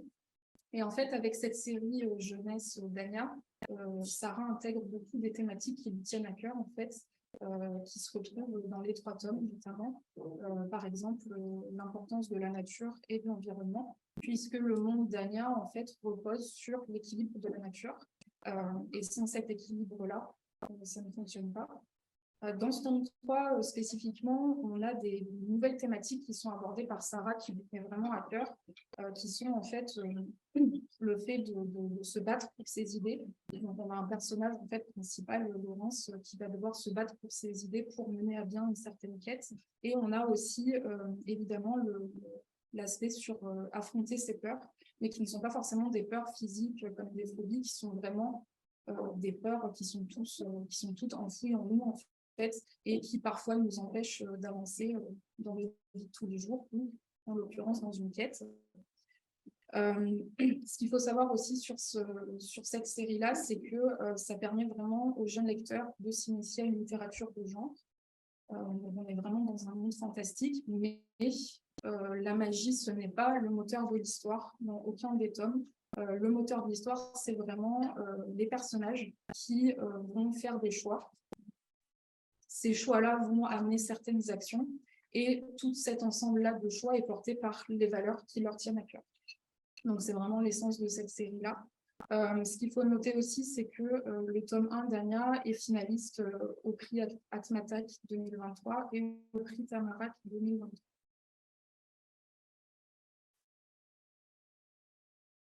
Alors ensuite, je vais vous parler de Elealix, tome 3 aussi. Donc, on clôture aussi cette trilogie-là, intitulée Les 11 portes valorisables et écrit par Audrey Archambault. Audrey Archambault, qui est une autrice qu'on ne présente plus, qui est déjà très bien établie en littérature jeunesse au Québec. La formule d'Elealix, et c'est là vraiment le concept original, c'est que les lecteurs et les lectrices sont en fait les maîtres de l'histoire. À la différence d'un livre dont vous êtes le héros, ce ne sont pas les lecteurs qui sont le héros du livre, ce sont vraiment les lecteurs qui vont faire des choix pour les différents personnages de l'histoire. Il y a 4 personnages principaux dans cette histoire. Et donc, le lecteur va devoir faire des choix pour faire progresser l'aventure. Évidemment, c'est adapté au final à tout niveau de lecture, puisque selon les choix qu'on fait au fur et à mesure dans l'histoire, la lecture va être plus ou moins courte, puisqu'il y a plusieurs fins, des fins qui aboutissent et des fins qui n'aboutissent pas. Une des grandes forces d'Audrey, en fait, avec son concept, c'est qu'elle a réussi à créer des personnages qui sont vraiment très différents les uns des autres, ce qui fait qu'un lecteur va forcément s'identifier à un des personnages principaux, et surtout, elle leur a créé vraiment des défauts, des faiblesses et certaines peurs, et souvent, on se rend compte que c'est vraiment certaines faiblesses ou défauts ou peurs qui sont à l'origine du fait qu'ils n'arrivent pas vraiment à progresser dans l'histoire. Mais c'est aussi une belle leçon d'amitié parce qu'ils s'acceptent aussi tous et toutes, malgré leurs défauts et leurs faiblesses. Audrey aussi aime beaucoup parler de la nature dans ses ouvrages. Et donc, dans ce tome 3 particulièrement, on a vraiment ce respect de l'environnement, puisque les personnages vont devoir tenter de sauver en fait un monde ancien qui est en train de disparaître. Et surtout, ils doivent composer avec une nature qui est souvent hostile. On est aussi très content pour le tome 1 qui a eu un beau succès, qui est beaucoup utilisé dans les animations scolaires. Il est finaliste au prix Atmatak 2023 et avait été livre vedette du club de lecture d'été TD 2022. Et donc enfin, je vais vous présenter le tome 3 de Zipolaris, La malédiction de Zangra, qui a été écrit par Jean-Louis Blanchard. Donc Jean-Louis Blanchard, il est avant tout connu chez nous pour sa série de polars avec les enquêtes de Benoît Lamouche. Et donc il a aussi écrit une série jeunesse fantastique qui est vraiment à la croisée des genres, puisqu'on a du fantastique, on a de l'horreur, on a aussi un petit côté enquête, et tout ça avec beaucoup d'humour. Ça, c'est un peu la marque de fabrique de Jean-Louis Blanchard aussi. Ce tome 3 particulièrement est vraiment intéressant parce que ça se passe uniquement dans le monde réel. Et en fait, c'est vraiment le fantastique qui vient faire une incursion dans ce monde réel-là, de deux façons. La ville commence à paniquer en fait parce qu'on pense que il y a une malédiction avec une vieille sorcière de plus de 100 ans qui serait réapparue. Donc ça, c'est l'aspect légende. Et à côté de ça, on a des créatures, les hippoïdes, que le personnage principal est chargé de protéger depuis les premiers tomes, qui débarquent dans l'école de Nathan, le personnage principal. Et en fait, ce qui est intéressant avec ce tome, c'est que Jean-Louis, avec l'aspect légende, développe en fait toute la thématique des fausses nouvelles, puisque le personnage principal est chargé d'enquêter sur cette légende et de voir qu'est-ce qui est vrai, qu'est-ce qui est faux. Et finalement, il finit par se poser la question, est-ce que les légendes, finalement, c'est les fausses nouvelles d'un ancien temps? Donc ça, j'ai trouvé ça vraiment l'originalité de ce tome-là. Ce qu'il faut noter aussi, c'est qu'à côté de tout ça, on a un héros qui est vraiment tout à fait commun, qui n'a pas forcément confiance en lui, et qui est amené, malgré ce monde fantastique et incertain, à être confronté en fait à des sujets très réels. Donc, par exemple, dans ce tome-là, on aborde la question du harcèlement scolaire, des fausses nouvelles, comme je l'ai indiqué, et le fait que le personnage principal grandit dans une famille monoparentale et qu'il a perdu son papa quand il était très jeune. Donc ça, c'est des détails qui sont ajoutés aussi au fur et à mesure de l'histoire. Et sur cette série particulièrement, on a une vraie progression dans la maturité du personnage. Et donc, c'est pour ça qu'en fait, on a décidé donc, de clôturer cette série-là en l'état pour les 9-12 ans. Mais en fait, Jean-Louis est en train de préparer une série avec ce héros-là qui sera un petit peu plus vieux pour une collection pour les 12 ans et plus qui paraîtra à l'automne prochain. Voilà.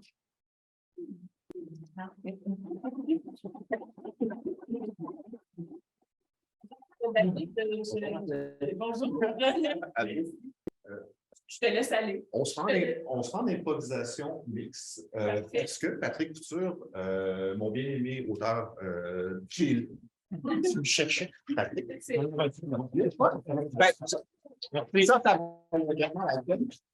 sais que c'était le premier arrivé. Hein? C'est comme ça. Je me suis promené dans l'hôtel, j'ai fait du tourisme, c'était très intéressant. Oui, c'est vrai. OK, parfait. Je laisse aller. Écoute, on recommence l'introduction. Patrick, je suis vraiment content de te voir parce qu'on se voit malgré tout pas souvent, même si on travaille en étroite collaboration depuis maintenant 3 ans. Parce qu'il faut-il le rappeler que Patrick est l'auteur de la formidable série La préhistoire du Québec, donc en collaboration avec l'illustrateur Martin PM, donc série à gros succès.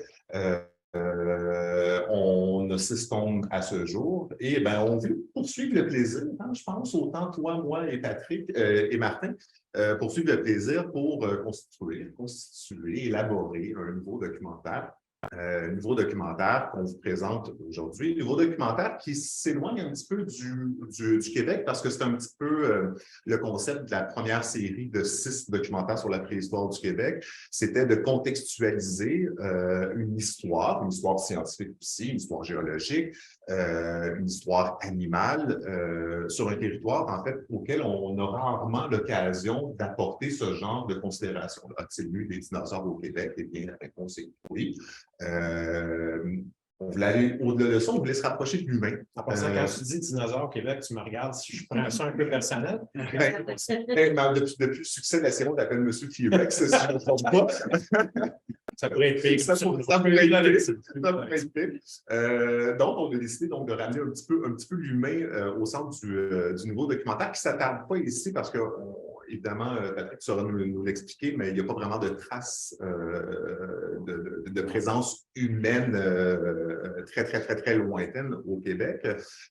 Donc, on ratisse finalement, on se promène partout sur la planète et on va aller découvrir les origines de nos origines, finalement, nos origines même. Là, ça a l'air de rien, mais il faut que je trouve quand même mon petit papier parce que c'est ça, on va essayer de suivre le fil de notre entretien. Alors, ce documentaire-là qui s'appelle « Mon ancêtre est un poisson, la curieuse aventure de l'évolution humaine ». Moi, ma question, Patrick, ma première question, c'est j'ai vraiment un ancêtre qui est un poisson? Moi, je pensais que c'était un singe, personnellement, mais... Ben, t'as pas tort. Les deux peuvent être vrais en même temps, en fait. Puis, tu sais, on descend du singe, c'est une phrase qu'on a tous déjà entendue, n'est-ce pas? Mais en réalité, notre histoire est beaucoup plus vieille que ça, beaucoup plus ancienne. C'est ça que j'ai voulu faire avec ce livre-là. J'ai voulu remonter beaucoup plus loin. Alors, notre point de départ, finalement, c'est le Dévonien. C'est ce premier poisson-là vraiment particulier qui commence à sortir la tête de l'eau, dont les nageoires commencent à développer une espèce de structure osseuse pour devenir des pattes, qui va apprendre lentement pas vite à respirer à l'air libre, puis qui éventuellement va quitter le milieu marin pour devenir l'ancêtre de tous les vertébrés terrestres qu'on connaît, de nous en passant par les dinosaures, les girafes, les chats, les chiens, les oiseaux. N'importe quoi qui a une colonne vertébrale et qui vit à l'extérieur de l'eau, et même parfois dans l'eau, comme les baleines et les dauphins, sont tous des descendants de cette espèce de petit extraordinaire poisson-là qui s'est pointé à l'époque du Dévonien, il y a quoi, là, 300 millions d'années, disons, puis qui est sorti de l'eau. Et puis, c'est ce qu'on raconte dans cette histoire-là. Donc, on commence avec ce poisson-là, puis à travers les époques, on va montrer comment ses descendants, le corps va lentement pas vite évoluer puis se transformer. Puis, à chaque étape, bien, on se rend compte qu'on s'approche un petit peu plus de nous à chaque fois. Donc, éventuellement, le descendant de ce poisson-là, à un moment donné, va cesser de pondre des œufs. Les femelles vont tomber enceintes et allaiter les bébés. Les écailles vont commencer à devenir de la fourrure. Les pattes avant vont lentement pas vite développer un pouce qui va commencer à ressembler à des mains. Éventuellement, on va se retrouver avec un animal qui commence à ressembler à un singe. Cet animal-là, ses descendants vont se mettre à aller passer de plus en plus de temps sur la terre ferme, vont perdre leur queue, ils vont se mettre à marcher sur leurs deux pattes arrière, les pattes arrière qui vont devenir des pieds, donc ils deviennent bipèdes, ce qui libère leurs pattes avant pour manipuler des outils, fabriquer toutes sortes de choses.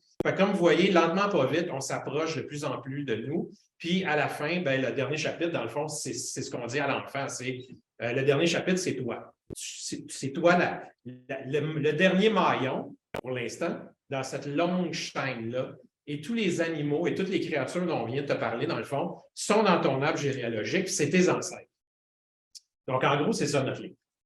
Exactement. En plein ça. En plein ça. Donc, ce que je comprends finalement, c'est que soit qu'on vient de loin ou qu'on arrive de très, très, très, très loin. Ça, on le comprend.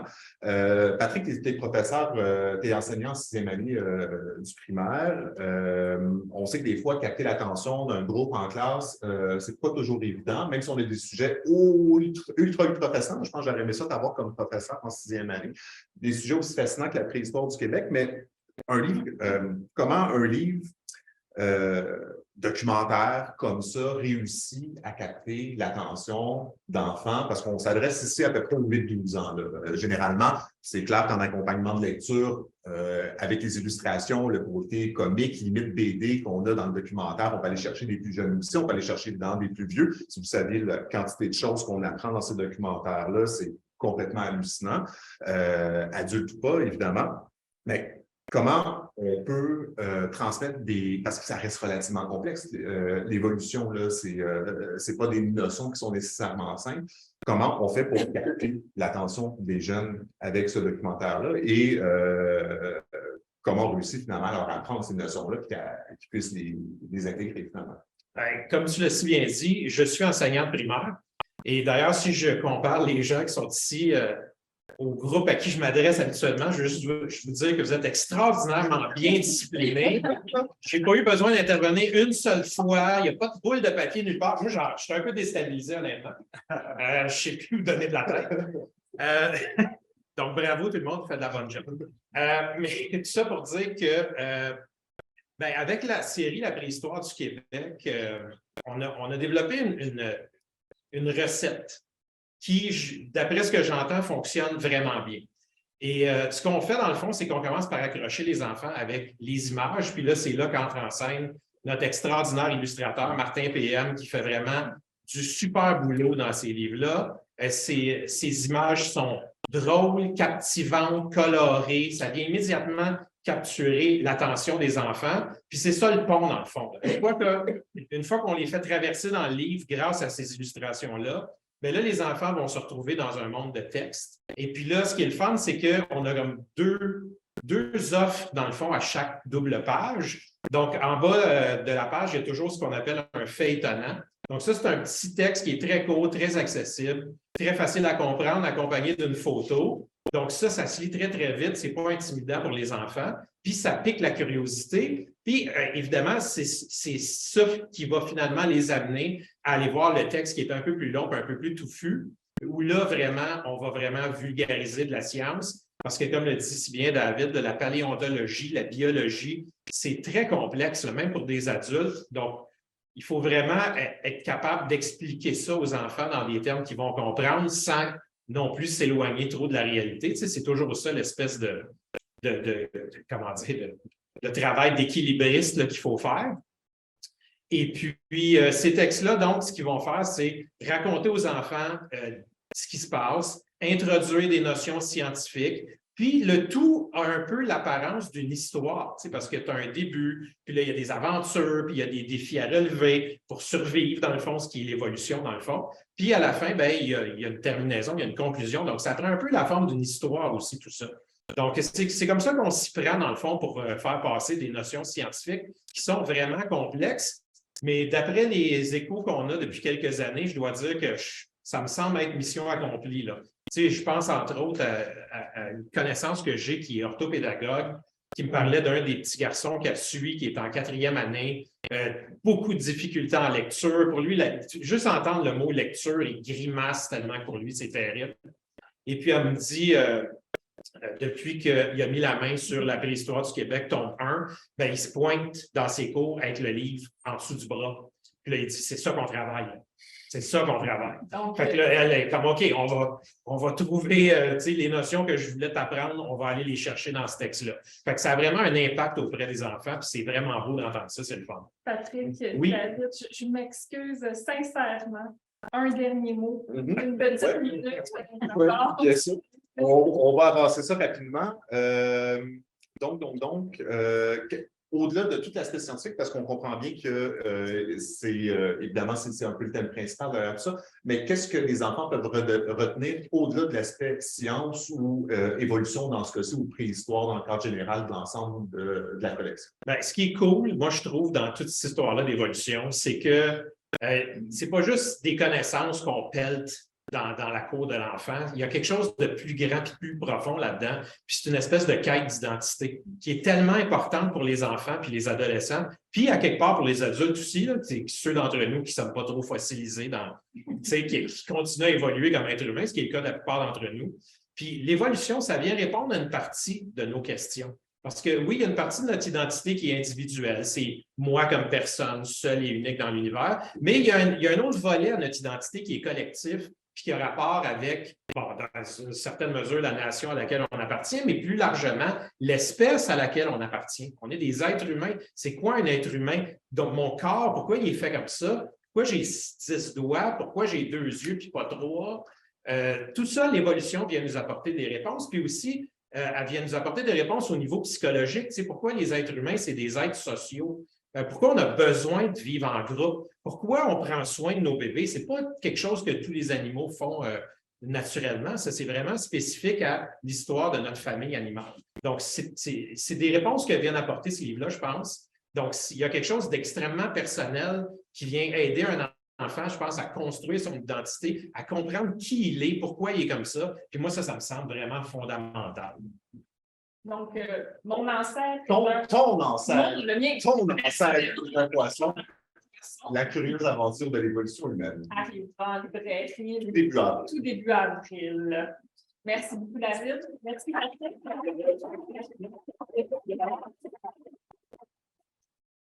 Donc, je sais qu'on a débordé un petit peu. J'espère que vous êtes encore là avec nous. Il nous reste un éditeur et quand même non le moindre. Donc, en janvier dernier, on avait le privilège chez Gallimard Diffusion d'accueillir justement un nouvel éditeur dans notre catalogue.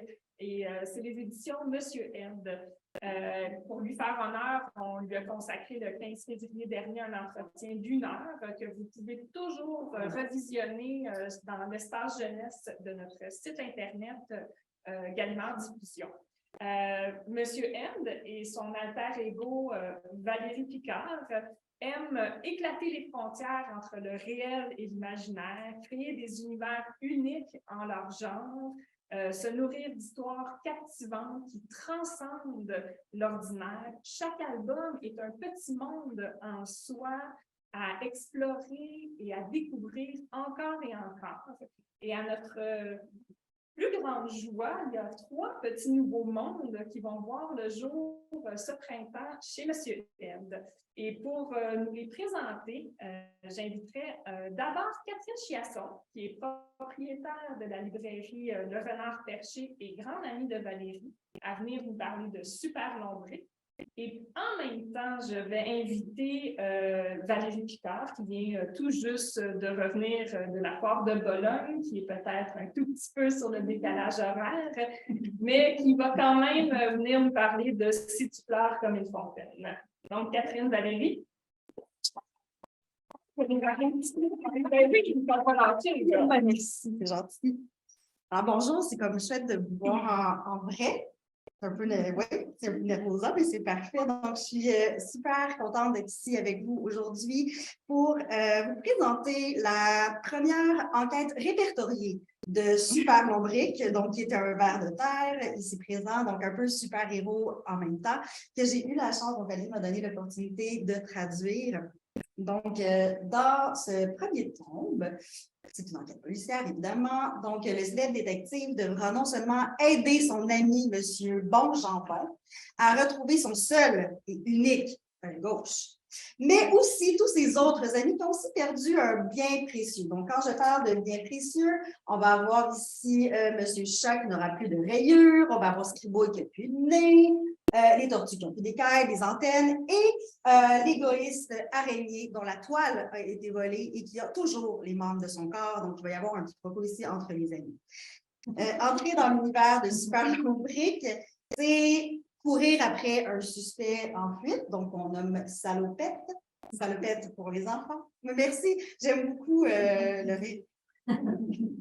C'est aussi découvrir la talentueuse Yaya Kusama, dont Salopette fait une obsession. C'est avoir une envie soudaine aussi de manger des crêpes au sésame noir. Oui, définitivement. Et rire de la répartie de ces personnages à la naïveté très attachante. Et j'avais envie, si tu me permets, de lire. Je te permets. Merci, Marlène, de lire un court extrait. Donc, ici, c'est la catastrophe. Tous les animaux se sont fait voler donc un objet ou une partie de leur corps et ils décident de se réunir devant une tarte de Maman Beauport. Donc, ici, on se rend chez M. Bonjambon où on nous invite avec un tapis, donc pas de chicane, dans ma cabane. Et ici, le monsieur Bonjambon qui dit « J'ai préparé la fameuse tarte Beauport de maman, faite avec des pommes de terre, des carottes et des oignons. Oh, mais regardez ce visage! Ah, les recettes de maman sont tellement réconfortantes. J'aimerais vous poser quelques questions, mais avant tout, mangeons pendant qu'il est encore chaud. » D'accord, ça va. Une minute.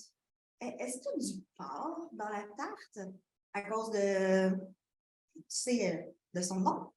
Ouais. Qu'est-ce que j'ai dit? Ben voyons, Bonjambon ne servira pas de viande de porc. Il n'est pas cannibale quand même. Voilà. C'était ma petite. C'est une des raisons qui m'a fait tomber en amour avec l'univers de Pixine. Donc, parlant de Pixine, donc ça a été vraiment un plaisir de rentrer dans la traduction de cette autrice, BDiste, illustratrice-là, qui avait créé 6 fanzines à la barre. Donc, ce livre-là n'existe que dans la version originale française, n'existe pas encore en anglais, donc c'est quand même une conception très, très chère. Donc, c'est Valérie qui a eu l'œil de travailler avec Pixine, donc de la contacter et de mettre tout ça tout ça en scène. Donc, ce qui fait aussi que chaque début de chapitre, je sais pas si vous allez avoir le plaisir de les découvrir, mais chaque entrée de chapitre est toujours super plaisant, super inusité. Donc, on rappelle les éléments à l'auteur, mais sans nécessairement tomber dans la redite. Donc, ça reste toujours une histoire qui est très cohérente. Ça a été un défi à traduire, par contre, parce que Pixine utilise beaucoup de jeux de mots, donc des jeux de mots humoristiques qui servent l'histoire. Et il a fallu les traduire en français. Certains ne se traduisaient pas. Donc, par exemple, les tortues, monsieur et madame tortue, qui étaient turtle butt en anglais, on ne voulait pas les appeler fesses de tortue parce que c'était moins drôle en français. Donc, c'était monsieur et madame pas vite. Ça leur va très, très bien aussi. Quand je parlais du tapis tantôt, pas de chicane dans ma cabane, c'était oink, sweet, oink. Donc, on a traduit ça par pas de chicane dans ma cabane pour faire référence à. On voulait parler de porcherie, mais on s'est dit que c'était pas super gentil, puis les cochons étaient quand même propres. Il y a aussi plein de belles références littéraires donc à découvrir pour les adultes et les jeunes, comme par exemple Bilbo, le lombric, qui en anglais était Lord of the Rings. Donc, tout ça, il était quand même pas trop loin. Donc, l'histoire lombric va paraître incessamment. Le 20 du mois qu'on est en ce moment, qui est mars.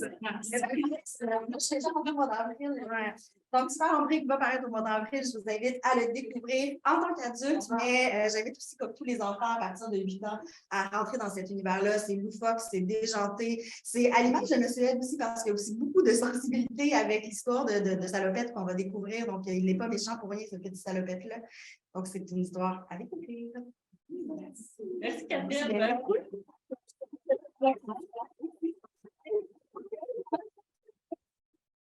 Valérie, je te laisse enchaîner avec, puis je vais si vous permettez, je vais. Je peux le prendre dans mes mains. Mais puisqu'on a débordé un peu, je vais juste rajouter, Catherine, elle a un petit peu dit déjà, mais Pixine Wang est une autrice, une artiste de Singapour qui a déjà publié quelques romans graphiques en adulte chez Drawn & Quarterly, dont Let's Not Talk Anymore, puis un autre dont je ne me rappelle plus. Puis je suis tombée en amour avec son style et je suis allée fouiller sur son Instagram comme on fait tous et toutes. Et puis j'ai vu ses fanzines, je les ai achetés, je me suis dit, oh my God, il faut vraiment faire quelque chose avec ça. Et puis là, on a tout retravaillé, elle a recommencé à zéro toutes les illustrations, on a mis de la couleur, on les a adaptées. Et puis c'est ça, c'est pour ça que Catherine parle de traduction, parce que Pixine est anglophone, donc on a tout fait la direction littéraire en anglais, mais un peu aussi à la traduction, parce qu'évidemment, il y avait tellement de jeux de mots un peu partout. Puis c'est vraiment hilarant, tout le monde qui le lit. C'est un univers à découvrir. Bref. Puis, je m'excuse, mais ça a été fun, ça a été ça le défi de la traduction aussi, c'était que ce n'était pas que traduire ce que Pixine voulait dire, mais aussi d'apporter une touche de créativité, puis elle a été hyper ouverte à tous les commentaires, donc ça a été vraiment ça. Il y a un tome 2 qu'on est en train de travailler. Et donc, moi, je suis ici pour vous présenter Si tu pleures comme une fontaine. J'ai écrit mes petites notes ce matin dans le taxi, alors j'espère être cohérente. C'est un album de Noémie Vola, qui est une artiste italienne que j'adore vraiment. Je suis vraiment contente de pouvoir enfin publier un de ses titres parce que ça fait longtemps que j'essaie de mettre la main sur un de ses livres. Et si vous connaissez un peu notre catalogue, vous avez peut-être remarqué qu'il y a beaucoup de livres qui parlent d'émotions parce que, étant moi-même une hypersensible, c'est quelque chose avec lequel je dois, je ne veux pas dire gérer, mais je veux dire composer, merci, au quotidien.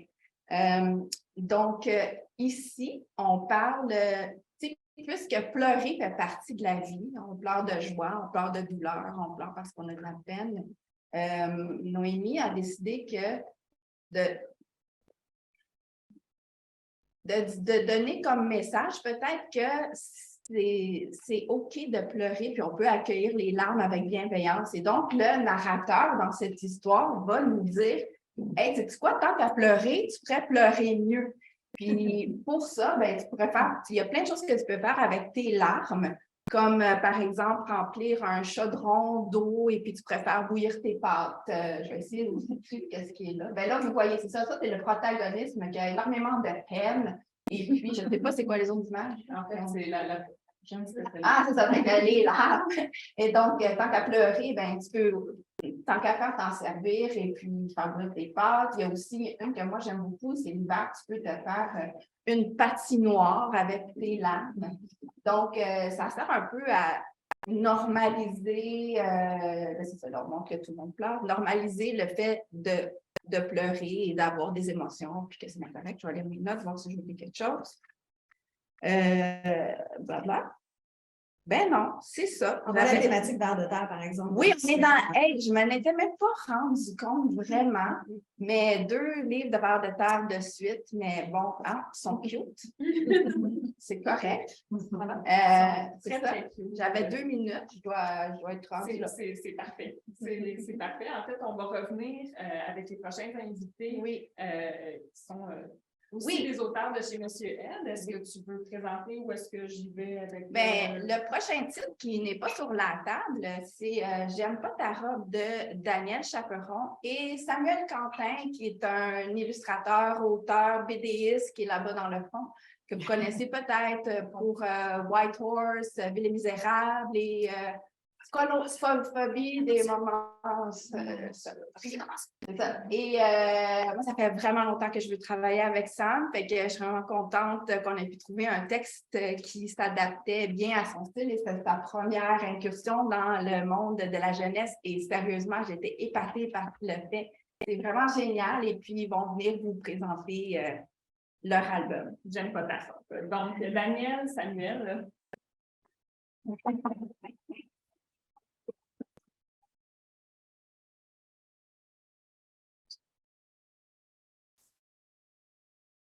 Enchantée, Samuel.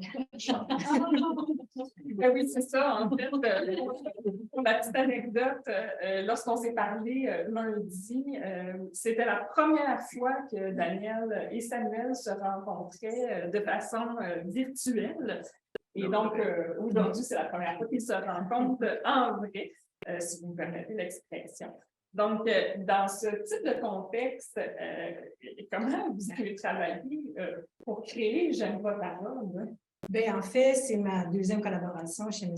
Ed. Donc, c'est un texte que j'avais envoyé à Valérie il y a quelques temps quand même. Et alors, avec Valérie, bien, c'est sûr que c'est beaucoup d'allers-retours. Alors, il y a eu quand même plusieurs versions de J'aime pas ta robe. Valérie aime toujours m'emmener, me pousser dans mes retranchements imaginatifs le plus loin possible. Alors, à un moment donné, on est arrivé avec une version qui nous satisfaisait toutes les deux. Et puis après ça, d'aller à la recherche d'un illustrateur. C'était elle, l'intermédiaire pas mal. Peut-être la pandémie a changé, mais c'était pas bizarre de ne pas se voir. C'était comme, on y allait par email, puis par note, puis par...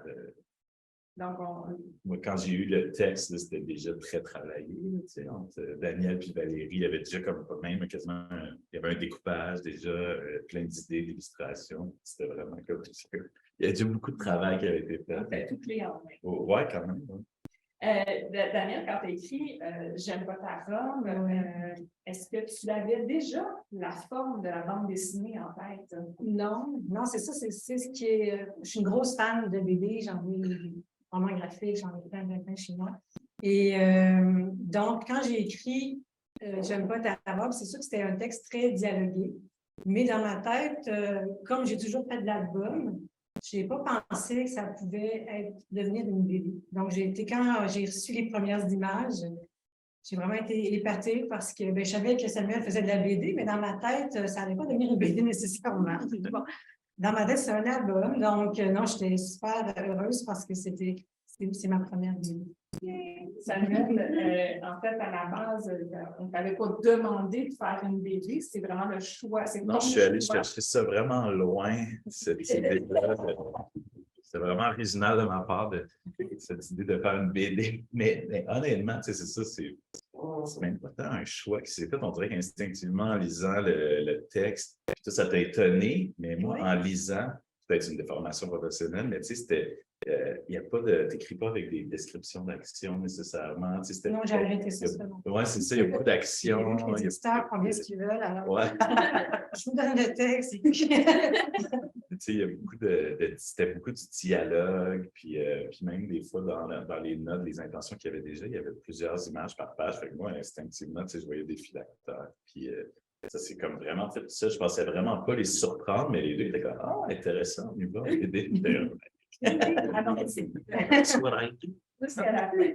Donc, Daniel, avec ce texte, on n'a pas parlé d'histoire encore, mais tu as choisi d'aborder les thèmes de l'amitié naissante, de la maladresse sociale, de la rivalité entre garçons et filles, mais aussi à plus grande échelle le thème de l'imaginaire. Oui, ben c'est ça, c'est que j'ai été longtemps prof et souvent, ben, dans les cours d'école, j'ai fréquenté beaucoup les cours d'école et je remarque aussi souvent, ben, c'est un peu cliché de dire ça, mais c'est un peu vrai aussi, c'est que les garçons jouent souvent ensemble, les filles jouent souvent ensemble, surtout quand c'est des jeux, des trucs un peu physiques. À un moment donné, l'endroit où ils peuvent se rejoindre, c'est dans l'imaginaire. Donc, et c'est ça, je voulais créer une amitié garçon-fille parce que c'est pas nécessairement les enfants ne sont pas nécessairement habiles à créer des liens, par exemple, avec le sexe opposé. Mais là, je parle du primaire, j'ai été prof au primaire. Donc, c'est ça que l'enfant, on l'a vu tantôt, il traverse la cour d'école et il s'en va s'adresser à une petite fille spécifiquement. Donc, j'ai l'impression. Alors, c'est sûr que ces enfants-là, il est attiré par la petite fille, mais la seule chose qu'il trouve à lui dire, c'est une vache folle. Et alors, ça m'est déjà arrivé de me faire aborder comme ça à l'école, puis maintenant, heureusement. Mais dans le fond, après ça, quand je voulais aussi que la petite fille ait du répondant, alors que au début, alors c'est un petit peu le festival de l'insulte, alors t'es comme ça, j'aime pas ci, j'aime pas ça. Mais à un moment donné, ben, les enfants se suivent dans la cour de l'école et à un moment donné, et puis ça devient, alors ils sont plongés dans l'imaginaire et ils se rendent compte que leur imaginaire concorde, que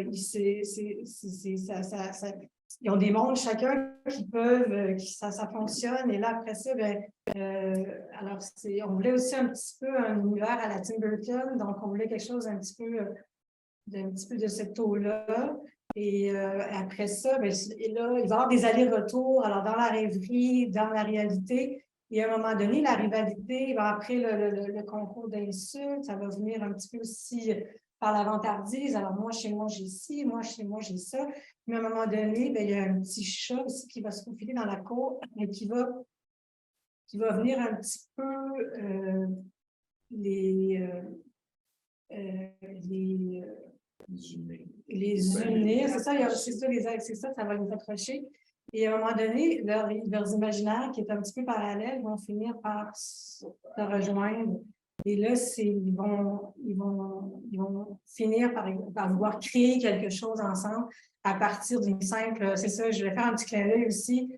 Comme j'étais prof très longtemps, ça m'est arrivé souvent dans les cours d'école de voir arriver des enfants avec une roche, un petit caillou trouvé par terre et que, regarde, si ça brille un peu, ben, ils sont persuadés, les enfants, qu'ils ont trouvé une pierre précieuse. Ça m'est arrivé très souvent. Et je voulais un petit peu rendre hommage à ça, à la fascination qu'ont les enfants pour les pierres précieuses. Et la petite fille, à un moment donné, ben, elle va jouer, elle va faire semblant qu'elle a trouvé une pierre précieuse. Le petit garçon va être très attiré par ça. Et à un moment donné, ben, ils vont se mettre à vouloir créer un royaume de pierres précieuses. Alors, c'est un petit peu ce que je voulais illustrer, c'est un petit peu les débuts maladroits d'une amitié. Samuel, justement, dans ce texte-là de Daniel, qu'est-ce qui t'a plu, puis comment tu as choisi de l'illustrer? Ben, moi, c'est exactement ce qu'elle vient de décrire, un peu le pouvoir de l'imaginaire. Je me suis plongé dans moi, ce qui occupait mon imaginaire à 7 ans, c'était... Je pense que tu parlais de Tim Burton, il y avait des références Tim Burton, quand il disait la reine sur la lune avec les soldats. Mais moi, mon imaginaire à 7 ans, c'était Tintin. J'ai essayé de channeler mon RG un peu. Puis on dirait que visuellement, j'ai fait les dessins vraiment comme ligne claire. Les scènes sur la lune, c'était comme que ça ressemble, on a marché sur la lune. Moi, c'était ça mon enfance. Avec tout de suite, je voulais comme essayer de recréer un peu ça, parce que j'ai jamais dessiné pour la jeunesse. Fait que je vais essayer de créer un petit style. Est-ce que tu as aimé ça? Oui, vraiment. Ben oui, vraiment. Parce que moi, je me considère comme un dessinateur, mais je n'avais jamais vraiment dessiné pour quelqu'un d'autre. Fait que je ne me considère pas comme un dessinateur avant tout, mais là, c'était comme un défi. Fait que j'ai vraiment trippé. Surtout de travailler avec la couleur. Toutes mes BD sont en noir et blanc. C'est juste que mes BD sont plus longues en format, fait que je peux moins y aller en détail dans le dessin tout le temps.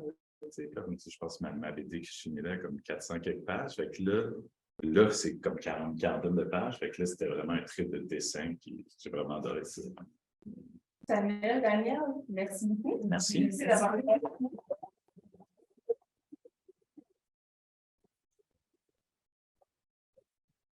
Donc, oui, c'est déjà tout pour cette matinée de littérature jeunesse québécoise. Je voulais vraiment remercier chaleureusement tous les éditeurs, les auteurs, illustrateurs qui ont été avec nous aujourd'hui, qui ont été généreux de leur temps et de tout ce qu'ils sont. Évidemment, je remercie mes collègues chez Gallimard Jeunesse qui m'accompagnent au quotidien, puis avec qui tout ça ne serait pas possible. Et par-dessus tout, en fait, j'aimerais ça vous remercier, vous, le public, les libraires, les bibliothécaires, tous les acteurs, en fait, du milieu du livre qui font en sorte, en fait, que la littérature jeunesse est toujours vivante et accessible.